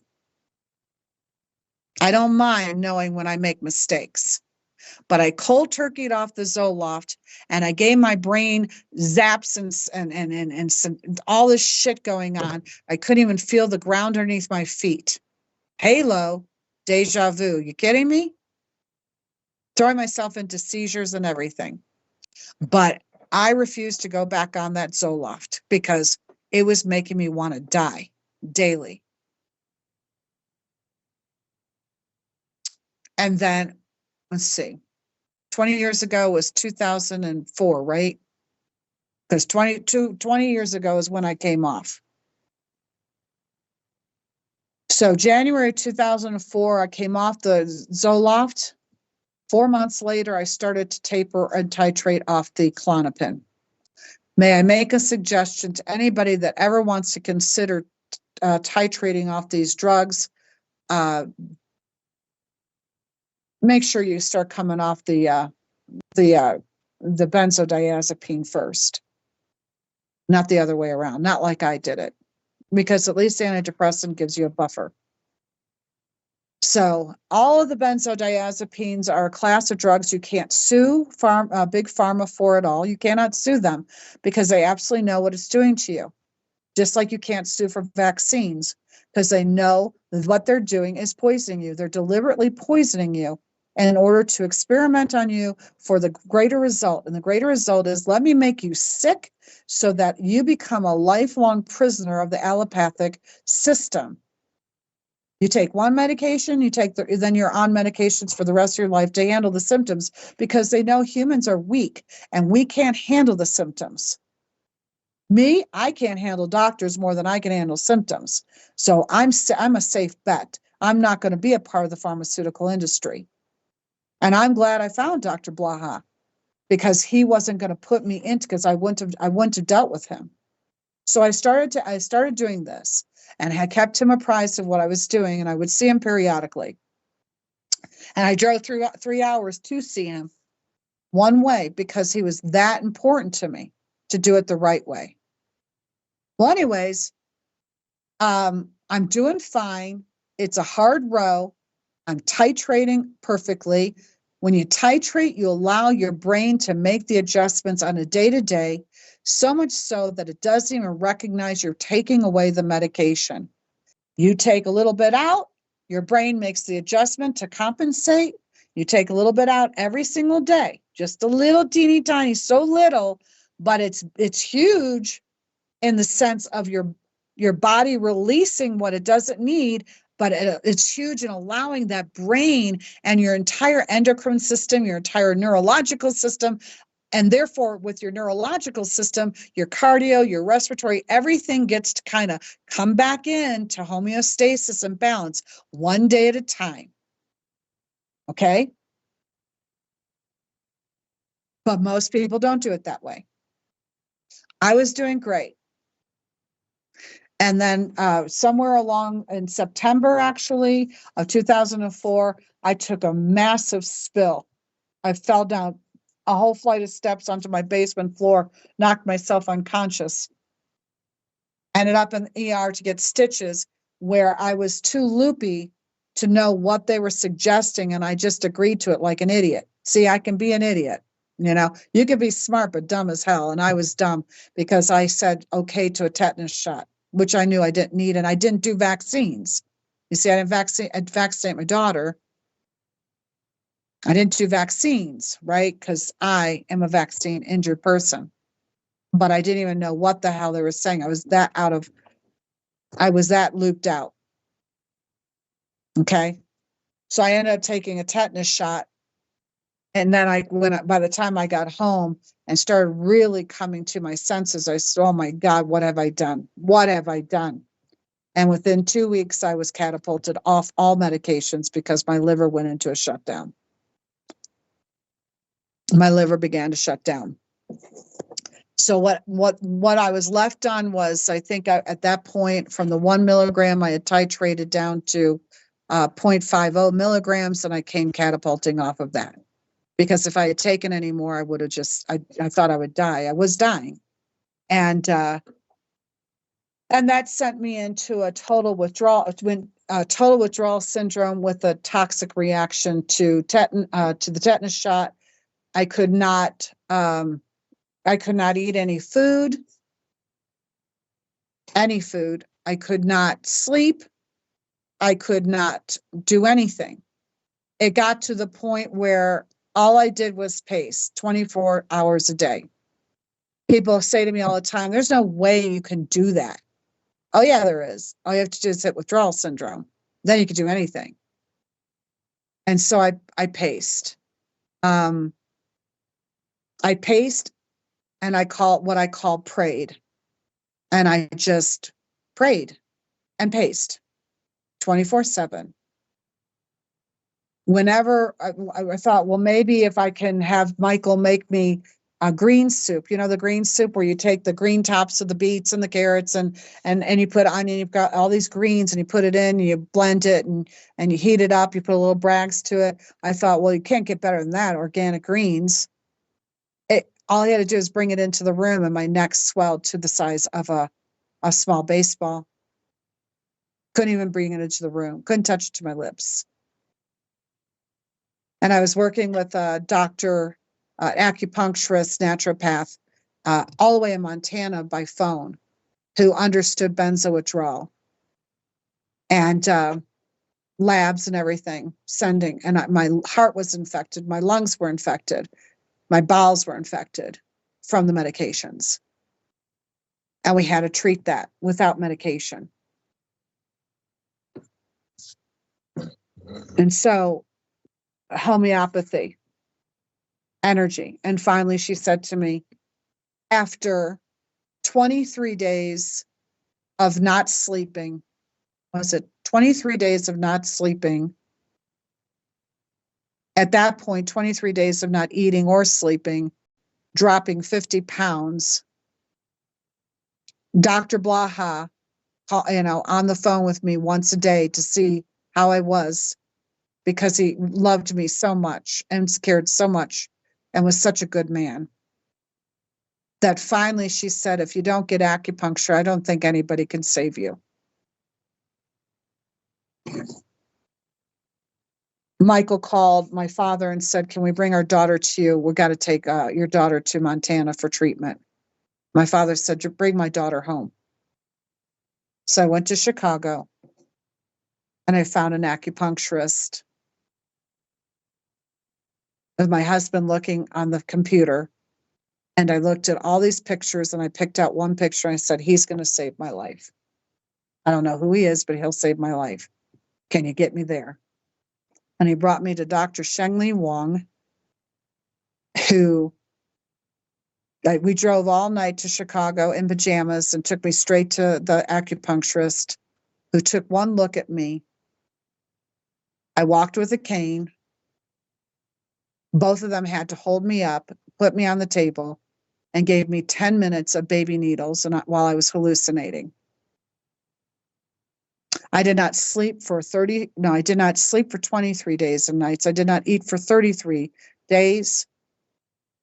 Any food. Yes, you can make it, but most people don't.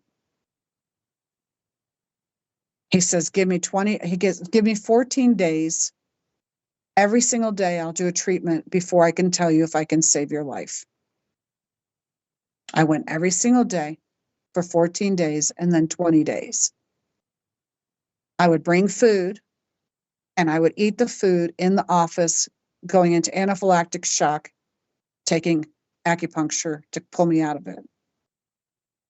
I've had 2 heart attacks before the age of 55. One when I was obviously in my 30s.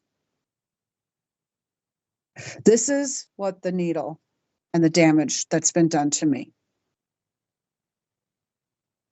This is what the pharmaceutical industry is doing to us all. They damage us. They play God with us. They tell us we need unnecessary surgeries. When I went for that surgery, I spent months in meditation, talking to people, getting second opinions, third opinions from doctors before I made the decision. It was not random.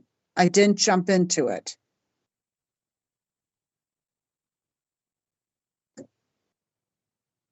And there's more to that story, which I will not get into. It's too traumatic.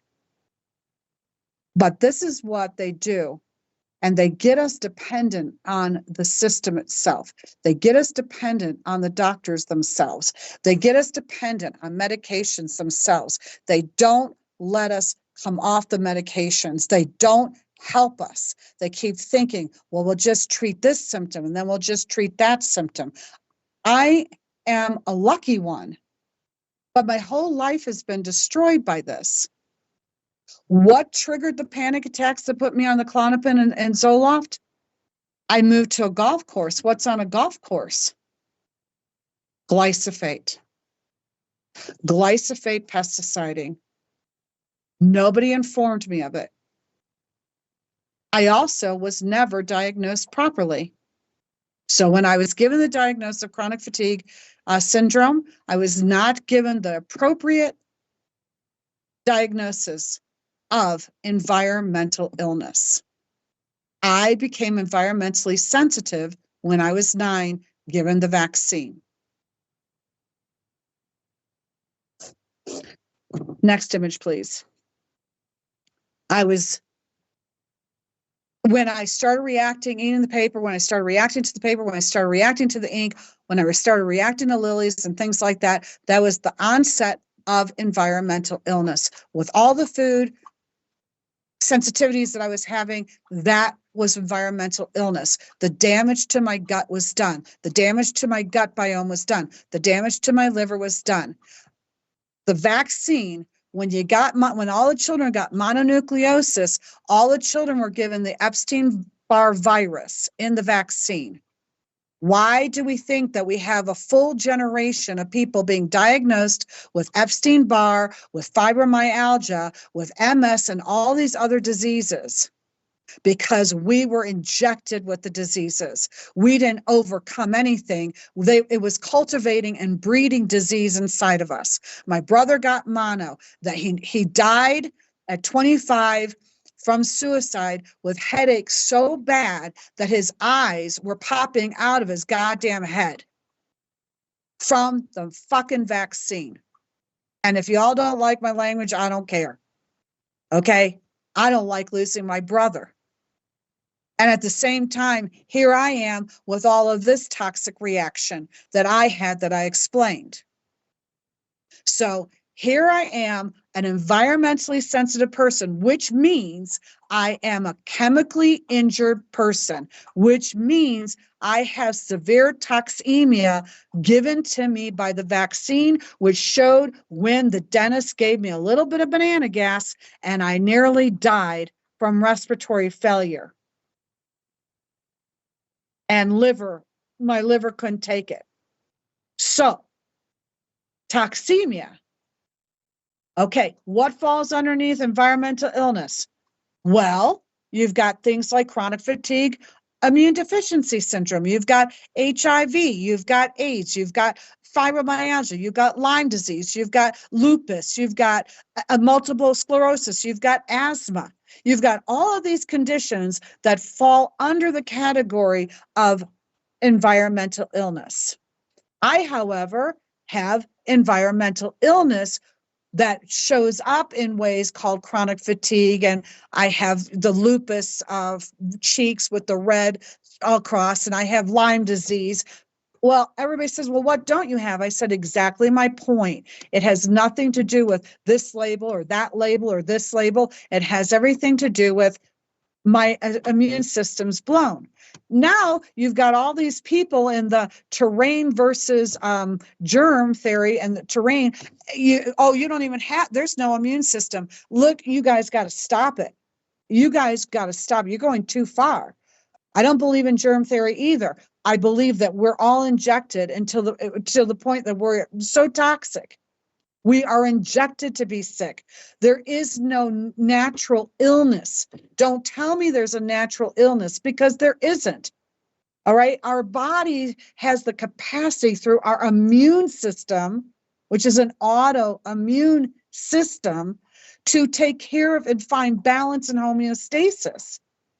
You see, every time I got sick and had a backslide, it actually was my body trying to deal with environmental factors that literally trying to find homeostasis. And the way I could find homeostasis was through acupuncture or energy medicine. Why? Because the toxic environment itself, the toxic overload, whether it's in foods or whether it's in clothing or environments or whatever, it doesn't matter. What it's in is it starts to put blockages inside the body. It starts damming up the energy. The energy can't flow then.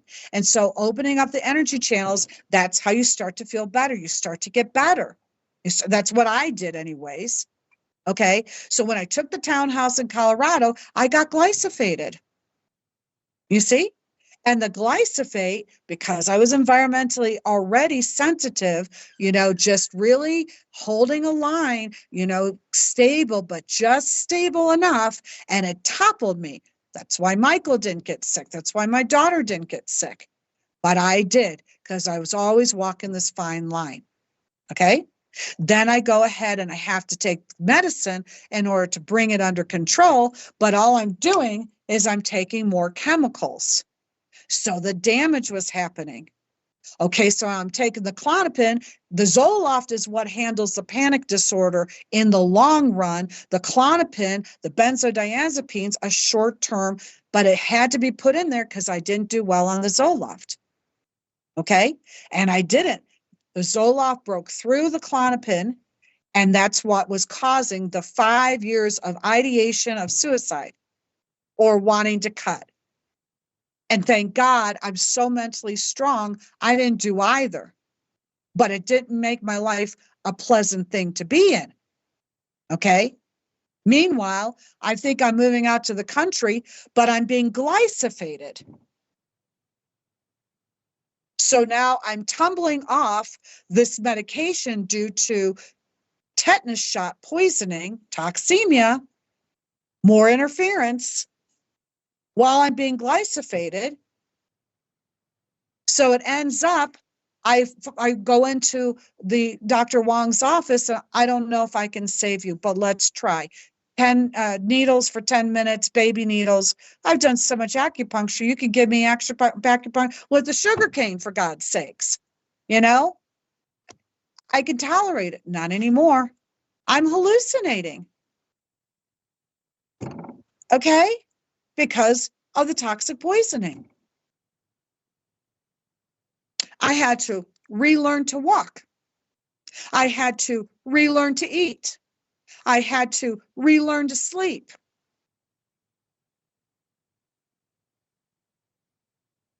I had to relearn how to not use the medication.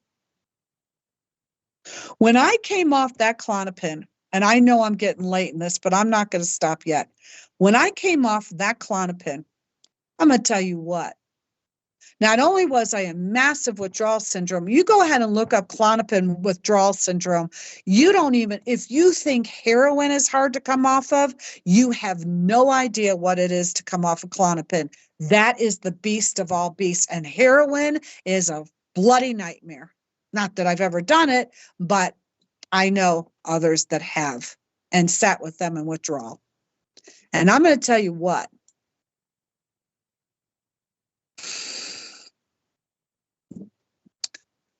I could not handle the sound of a TV. I could not handle the vibration from the TV being on in another part of the house. I could not handle the sound of music. When I walked out the front door, I thought I had walked out into hell and damnation. I thought that everything was so big, so huge, that it was like running sandpaper at full blast over my skin and my nerves. Pacing 24/7, 23 days and nights. And then I slowed down a little bit. Even though I started to sleep, I was sleeping in 5-minute intervals. When I got to Chicago and I met with Dr. Wong for the first time, I recognized that I had this thing called monophobia. It's not even listed. I could not be alone. The terror in me was so overwhelming. And I remember that somebody in the group said that she had the same problem 10 years after being off the medication. She could not be without her husband, without fear. Another woman who came off the medication, she looked in the mirror and she saw her face melting every time she looked in the mirror. Another person, a man, who saw a beast every time he looked in the mirror. the stories, the endless stories. And the only way that I knew about multiple chemical sensitivity or injury was through the benzo group, where people were coming off of it going, I am reacting to all chemicals. And I'm thinking, why are they reacting to all chemicals? I'm not sure I understand all this, not knowing that I was chemically injured, but the medicine was masking it.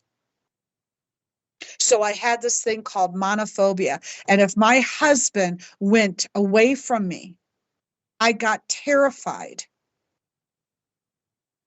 If I went to the bathroom, the door had to be left open and I'd be going, Michael, are you still there? I mean, that's not a Raven at all.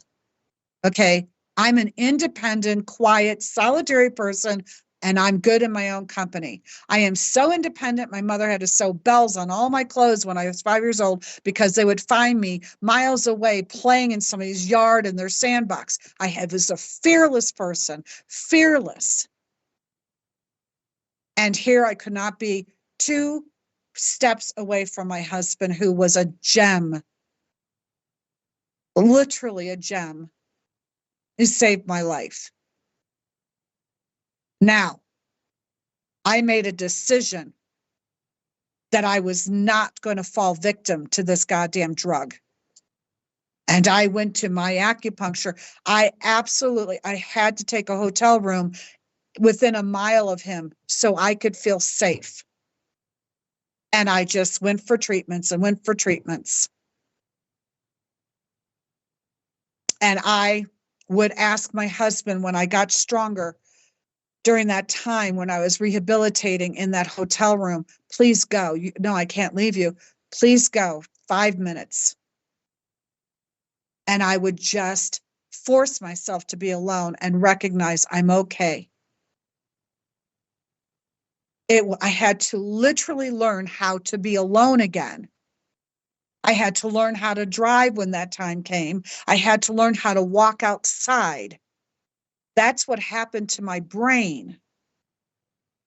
Now I live in the wilderness with cougars and lynx, and I don't fear very much at all.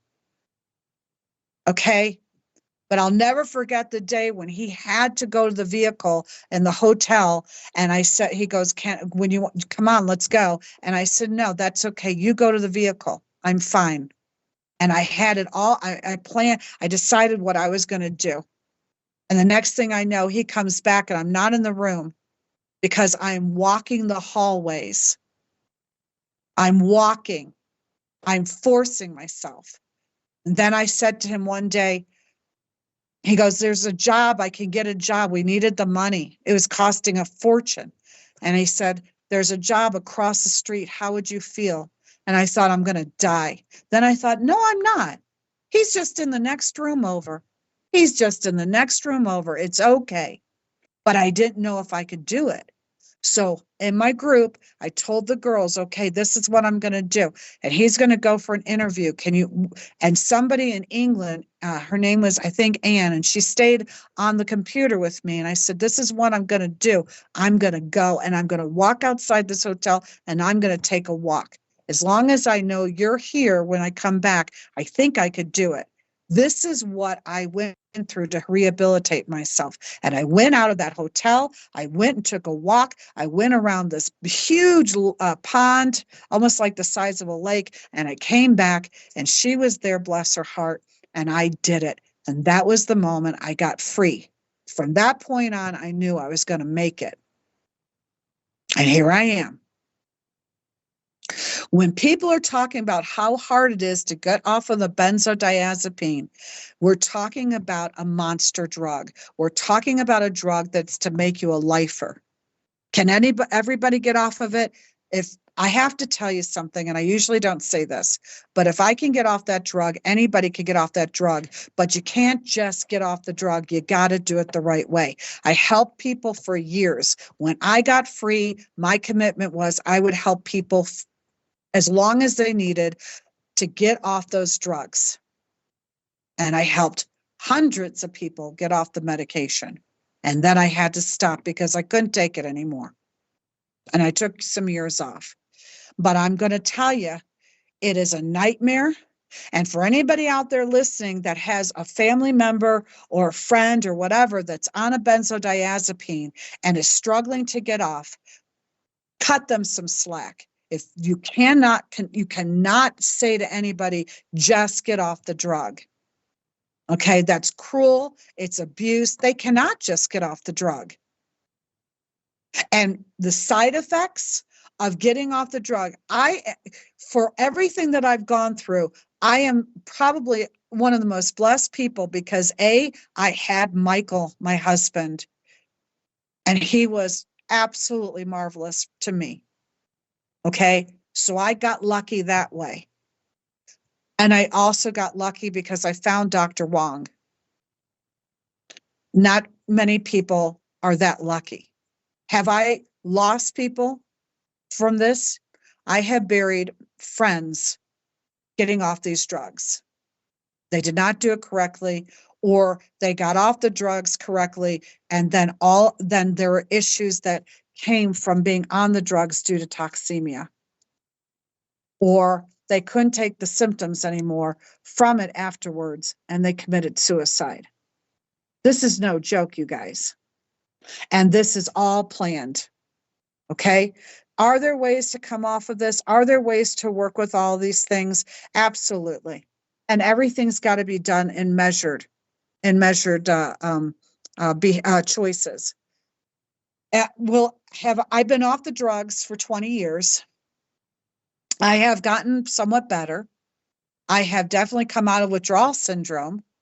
I have had good years. I have had wonderful experiences. I have had tragic experiences. I will say this, that did I recover? No. I have environmental illness.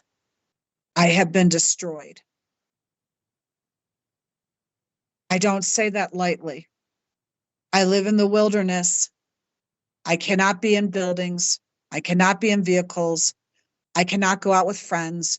I cannot be around people because people use chemicals. When I say I've got multiple chemical injury, I mean I've got chemical injury. I cannot be around any chemicals of any dilution. I cannot be near anybody because everybody uses chemicals. Even people who say they don't use chemicals, they come here and I get sick from what's on them. I'm a girl in the bubble. I have lost all of my life because vaccines poisoned me and benzos finished me off with glysophate. Probably if I had good acupuncture and Dr. Wong, I would get better, but I still have the sensitivities. That part never got better. Those always got worse. And here's what I'm going to tell you. Should you get off the benzos? Yes. They're filled with heavy metals. They're filled with fluoride. They're filled with toxic chemicals, and they're filled with goo. So yes. Will most people end up like me? No. What is at the base of my illness was always the blood disorder. I didn't forget that. I told you there was a reason why I told you about that. The blood disorder finally got diagnosed. It's called Glanzmann's disease. It's a very, very rare genetic disorder. And it means that my blood cannot clean itself. It cannot purge. But the liver cannot process the blood. It just backs up. It's so thick. At the same time, it struggles to coagulate. So when I get cut, I bleed very heavily. Meanwhile, I was supposed to take, remember I told you I'd take 2 blood transfusions, and both times I felt great. The reason why I was supposed to take blood transfusions every 2 weeks of my life. Every 2 weeks of my life. By the time I found out I had Glanzmann, I was supposed to do blood transfusions, and that would have changed my life. What happened was I had environmental illness so badly, I couldn't take blood transfusions because they use chemicals to clean the blood. The only place I can get the blood transfusions is in Reno, Nevada, and I can't afford it because it's out of pocket. And I have no money because I'm ill, so I can't work. Okay. So my life is destroyed by it. I can't change that fact. Okay. But what I can do is I can let people know what they can possibly work on to heal themselves. These diseases, most of the diseases that we have, if not all of them, come from a couple different places. The first place is vaccines. If you don't like what I'm saying, I can't help you, but I've been studying vaccines since my daughter was an infant and she got her first shot and she was damaged by them and she never got any more shots and she had Asperger's, high functional Asperger's from one shot. And I said, keep it to the minimum, the mumps of da-da-da. Okay? She came from me. I had a baby. I was damaged. We passed those things on to our children. My toxemia was hers. What I was injected with became part of her too.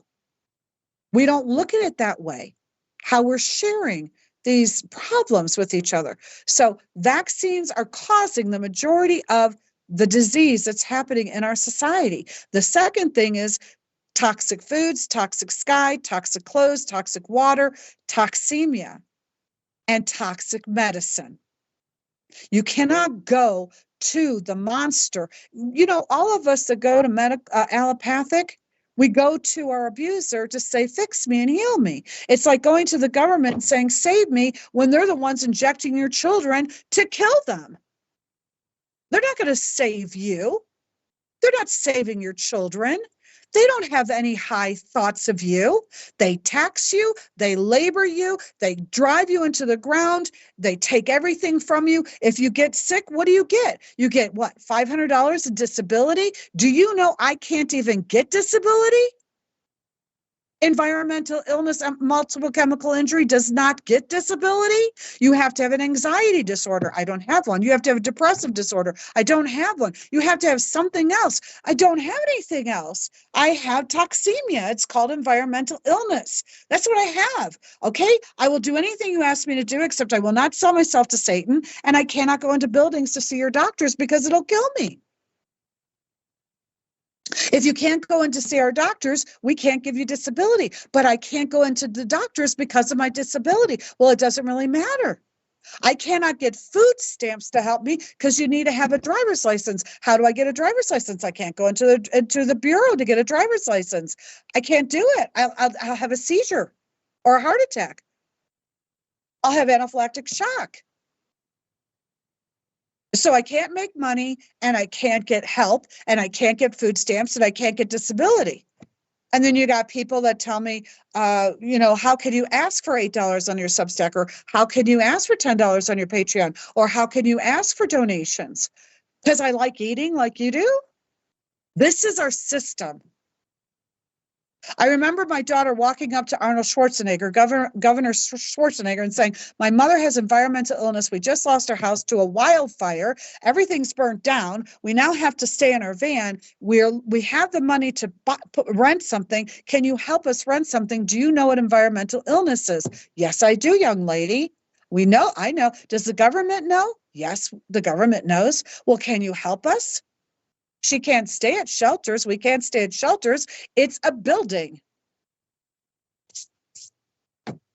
His office called me, and within a week they said, go to the shelter, which was just next to the strawberry field that was pesticiding, which was just next to the highway that had exhaust fumes.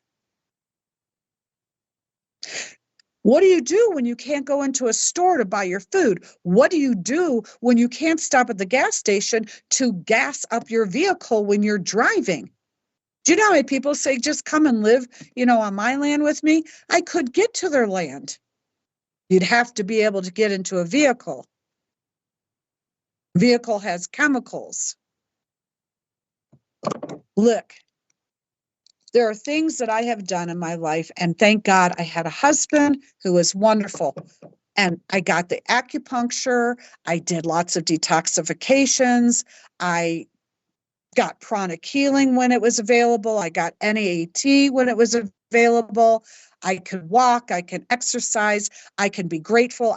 I'm just the kind of personality that if you hand me a bunch of lemons and say, do something with it, I will absolutely make lemonade. I will take those seeds and make lemonade out of it. You give me a problem and I will just figure it out. Okay? I have detoxed my body till the cows come home. I have done ionic foot baths. I have done colonics. I have done enemas. I have done onion peels. I have done anything that was reasonable. And I'm still in toxemia. Okay? Still in toxemia. Why? Because it doesn't stop coming. Now, found out the blood disorder. We know I'm glycophated. The house that was poisoned left me with non-Hodgkin's lymphoma, which is a glysophate cancer of the lymphatic system. I've got the environmental illness. I have not seen a doctor in 20 years. And the last doctor I saw was Dr. Blaha, who is a good man and a good doctor. Okay. And I will not go to a doctor. I will not go to a hospital. Of course, I can't drive to anyone anyways. Can't go in because it's too toxic. And I wouldn't go in. It's all filled with radiation and toxic poisoning. Now, my life has not been easy.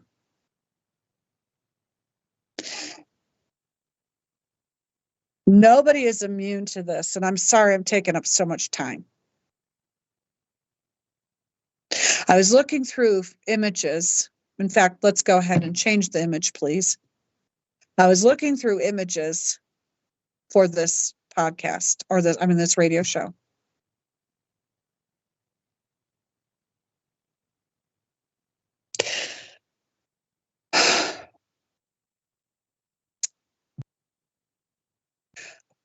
All the images that I saw of myself and my life,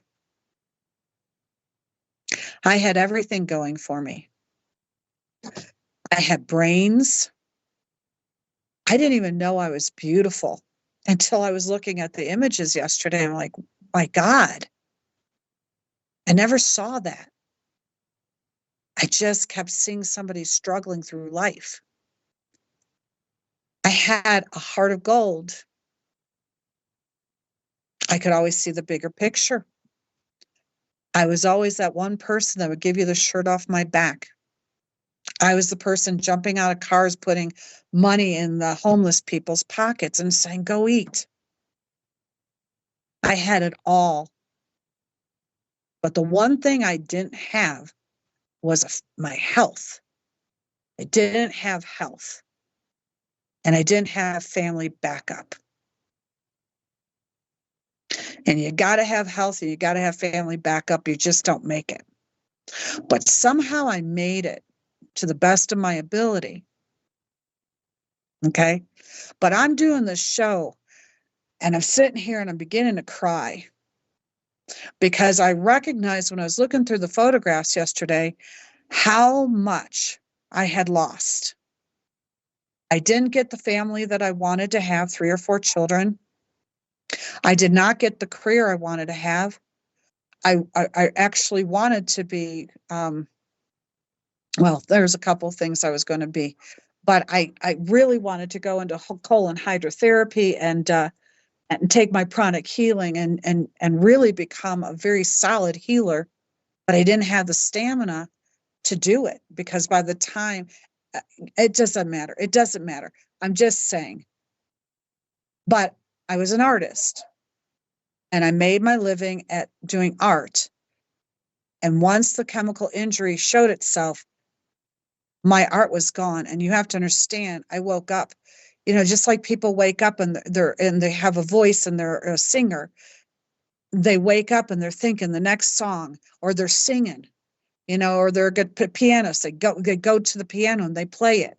When you're a creative mind, you have to do that which you're programmed to do, your creativity. And I lived and breathed from the moment I woke up to the moment I went to bed, what project, and I was working on it every day.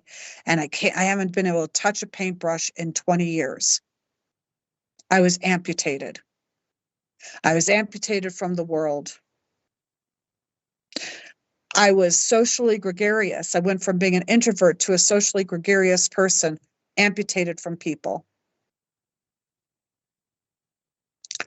I lost everything because I didn't have my health and I didn't have family. I didn't have anybody to hold me through it except for Michael. And eventually that ended because he needed to have more. And I don't blame him. And I love him very much. And I bless him. I love him so very much. And I want his happiness. When my daughter got sick and she needed me and was living in Ohio, when my granddaughter got a vaccine injury and nearly died and had double brain surgery because my daughter succumbed to one shot, the whooping cough shot for the baby. And I nearly lost her. That's for another program for that vaccine injury.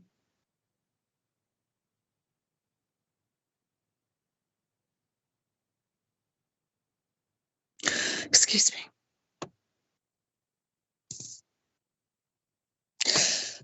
When my granddaughter and my daughter needed me, this illness would not let me travel.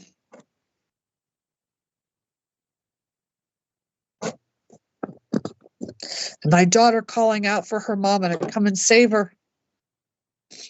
And her dying without me because I couldn't travel because of an illness gifted me by a vaccine at 9 years old and a drug that took me out. People say it can't happen to them. I did so much right. Detoxing, juicing, exercising, herbs, homeopathy, onion slices on the bottom of my feet, all these different things, castor packs, ozones, you name it, I've done it. But the one thing I'm going to leave you with is when you take a vaccine, it's the medication that doesn't ever stop giving. It doesn't go away.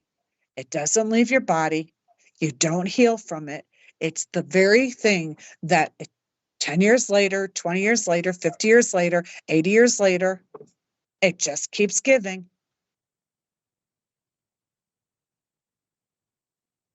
Am I going to stop trying? No.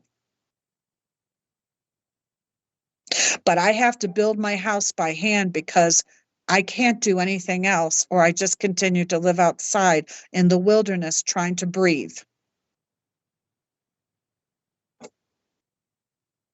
I have to plant my food to feed myself. I have to buy special foods people don't understand. They mock me. They tell me I'm doing things wrong. When you can only eat 6 different kinds of food, I think you try to eat what you can. I have watched more people die of multiple chemical injury and vaccine and benzo injury and withdrawal syndrome than I care to admit to all of you.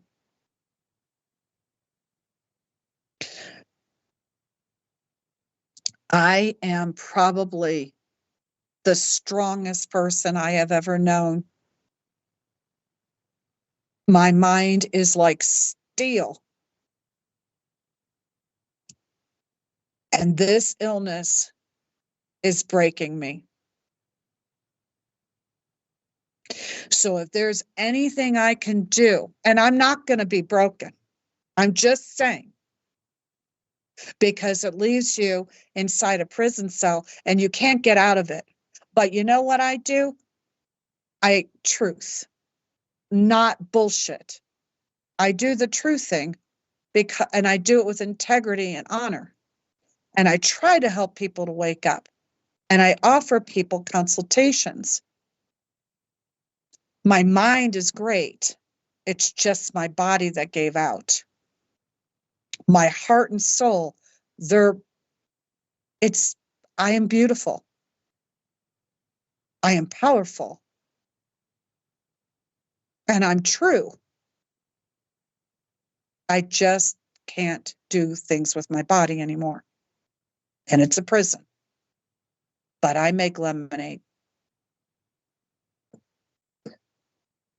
The takeaway from this is, I don't know, because I don't know what you all are talking about. But the takeaway from this is, because this can be many, many other shows, is there isn't a vaccine in this world that anybody needs to take. That every disease sprung in this world is from vaccines and the poisoning being done to us. Every one of it. I don't care what the disease is and how it's showing up in our bodies. It came from toxemia somewhere along the way. Or it came from trauma. Now, I've helped people and done podcasts on things that we can do to heal our bodies. And people say, how could you teach me? You didn't heal. Are you kidding me? I was sent home at 1 month old to die. I have kept myself alive for 61 years. That is incredible. I have survived so many dark nights. It's not even funny. And I help people with their emotional problems because I understand what trauma does to us.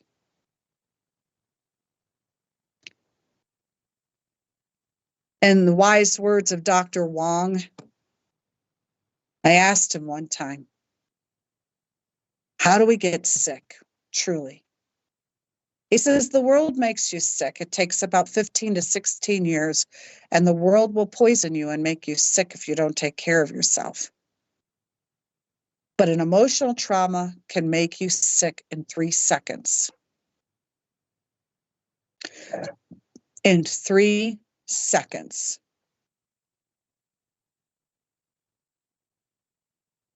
When I was going through treatments with him, and I got a phone call because my daughter was staying with her paternal grandparents. Terrible move on my part. I got a phone call that she had been raped she was 14. And as soon as I took care of everything, police, everything, I called Dr. Wong, who said, you must come in immediately, because that could have set me back months. And I went in and I got the treatment, and every needle that came out of me when he pulled it out was bleeding because of all the trauma from knowing what happened to my baby. And we don't know that. And we piss on people for having a fallout from trauma.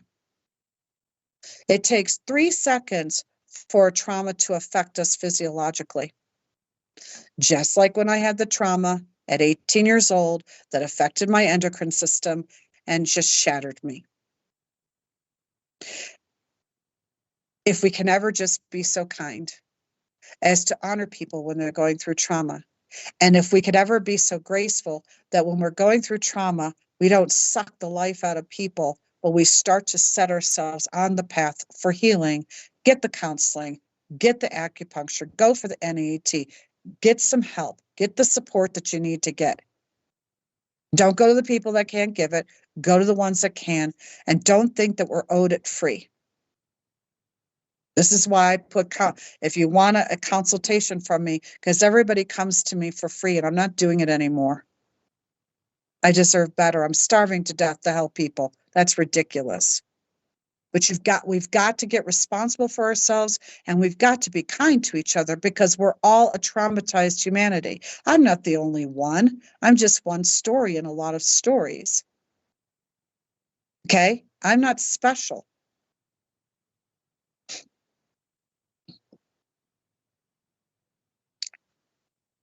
I don't know where to go from here, but I think I should close up because this has been very long. And I think I'm done talking. I think I'm going to have a good cry, to be honest. But I'm going to tell you, as I wrap this bad boy up. At 9 years old, there was this little girl standing in the hallway of Cassidy Elementary School in Lexington, Kentucky, and she was told to put out her arm for a gun that took her life. It's called a slow kill. Every child, it was a slow kill.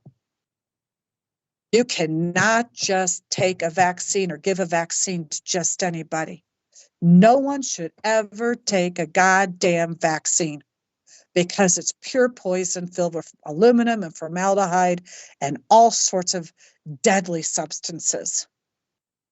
But you cannot give people that have comorbidities or other underlying conditions a vaccine and expect that they should survive or have a life. Do I regret not dying when I took the overdose? Yes and no. Yes, I would have saved myself this very hard existence. And no, because I was gifted a baby and I was gifted a good husband and I was gifted a lot of experiences that I would not have had. But the most important reason, besides being able to have a child, that I am grateful that I did not die, and it is this, that I got the opportunity to get to know who I am in the middle of this 40-acre wilderness that I live on. I have gotten to know what I'm made of. And although I'm still bone and sinew and blood and tears and fear and joy and ecstasy and all sorts of things in the middle of it, I got to learn that every bit of kryptonite that they threw at me, I'm bigger and stronger than Superman because they didn't take me down completely. I got to look at myself in the mirror. And when somebody told me I was going to have monophobia for the rest of my life, and I said, no, I'm not. The hell I will. And off I go walking.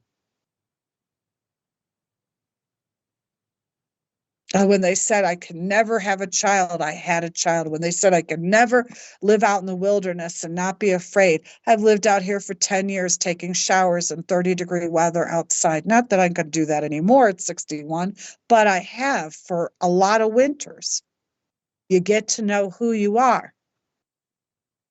I'm no longer beautiful. I've aged. I no longer have money. I'm poor. Every day I question how to keep going on, but I make it through another day. And hopefully I help somebody. And hopefully I showed myself a little bit of more who I am. I'm a gladiator. But more than that, I'm a whole human being. Anyways, I don't have much more to say.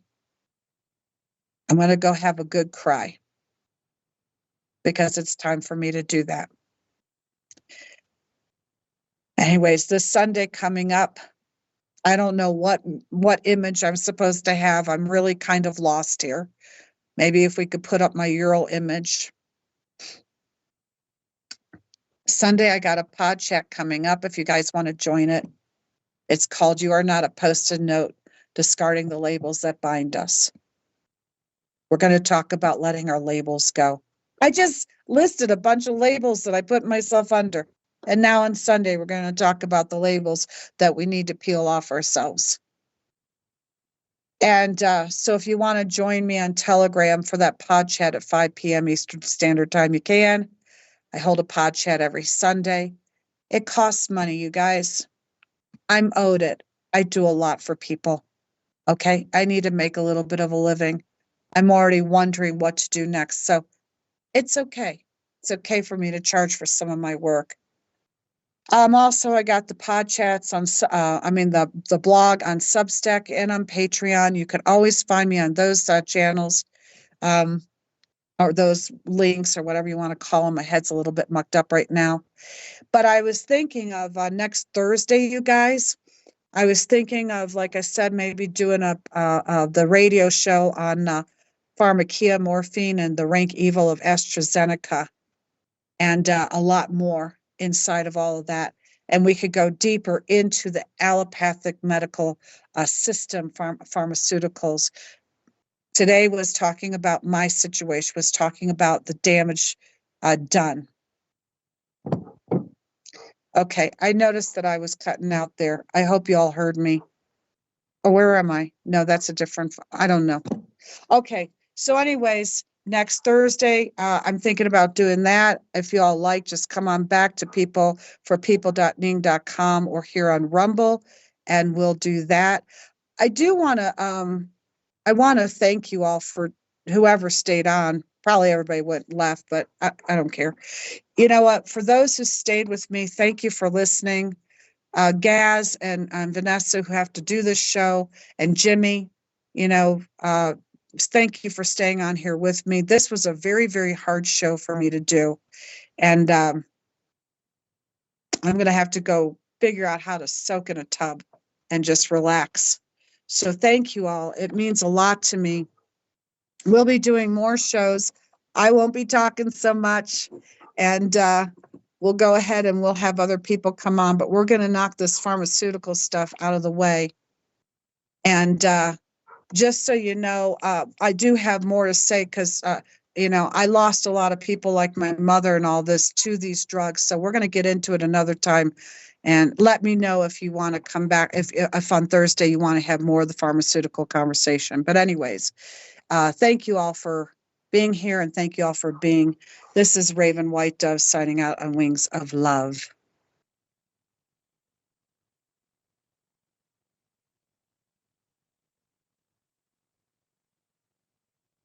Oh, by the way, as I'm closing the show down, I just got to say on a high note that we're going to close the show out with my producer singing a song. Please stay and have a listen because this voice is incredible, and enjoy. Until next week. Bye, guys. When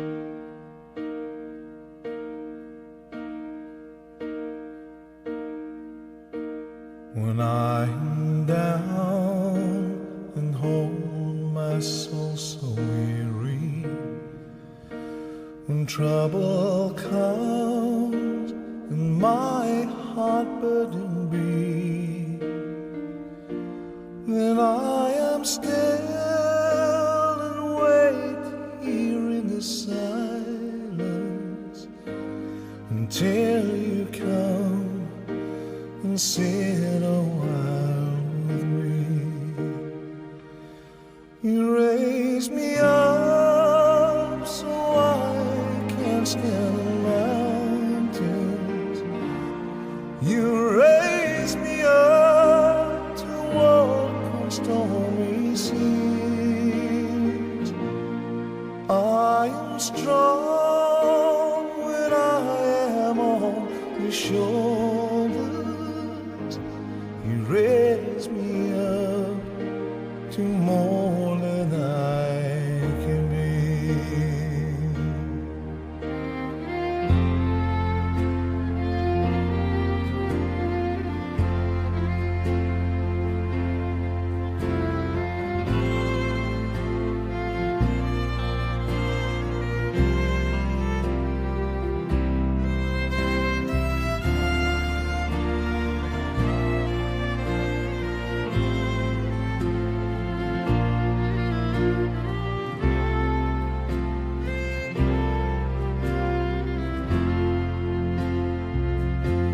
You raise me up so I can stand in mountains.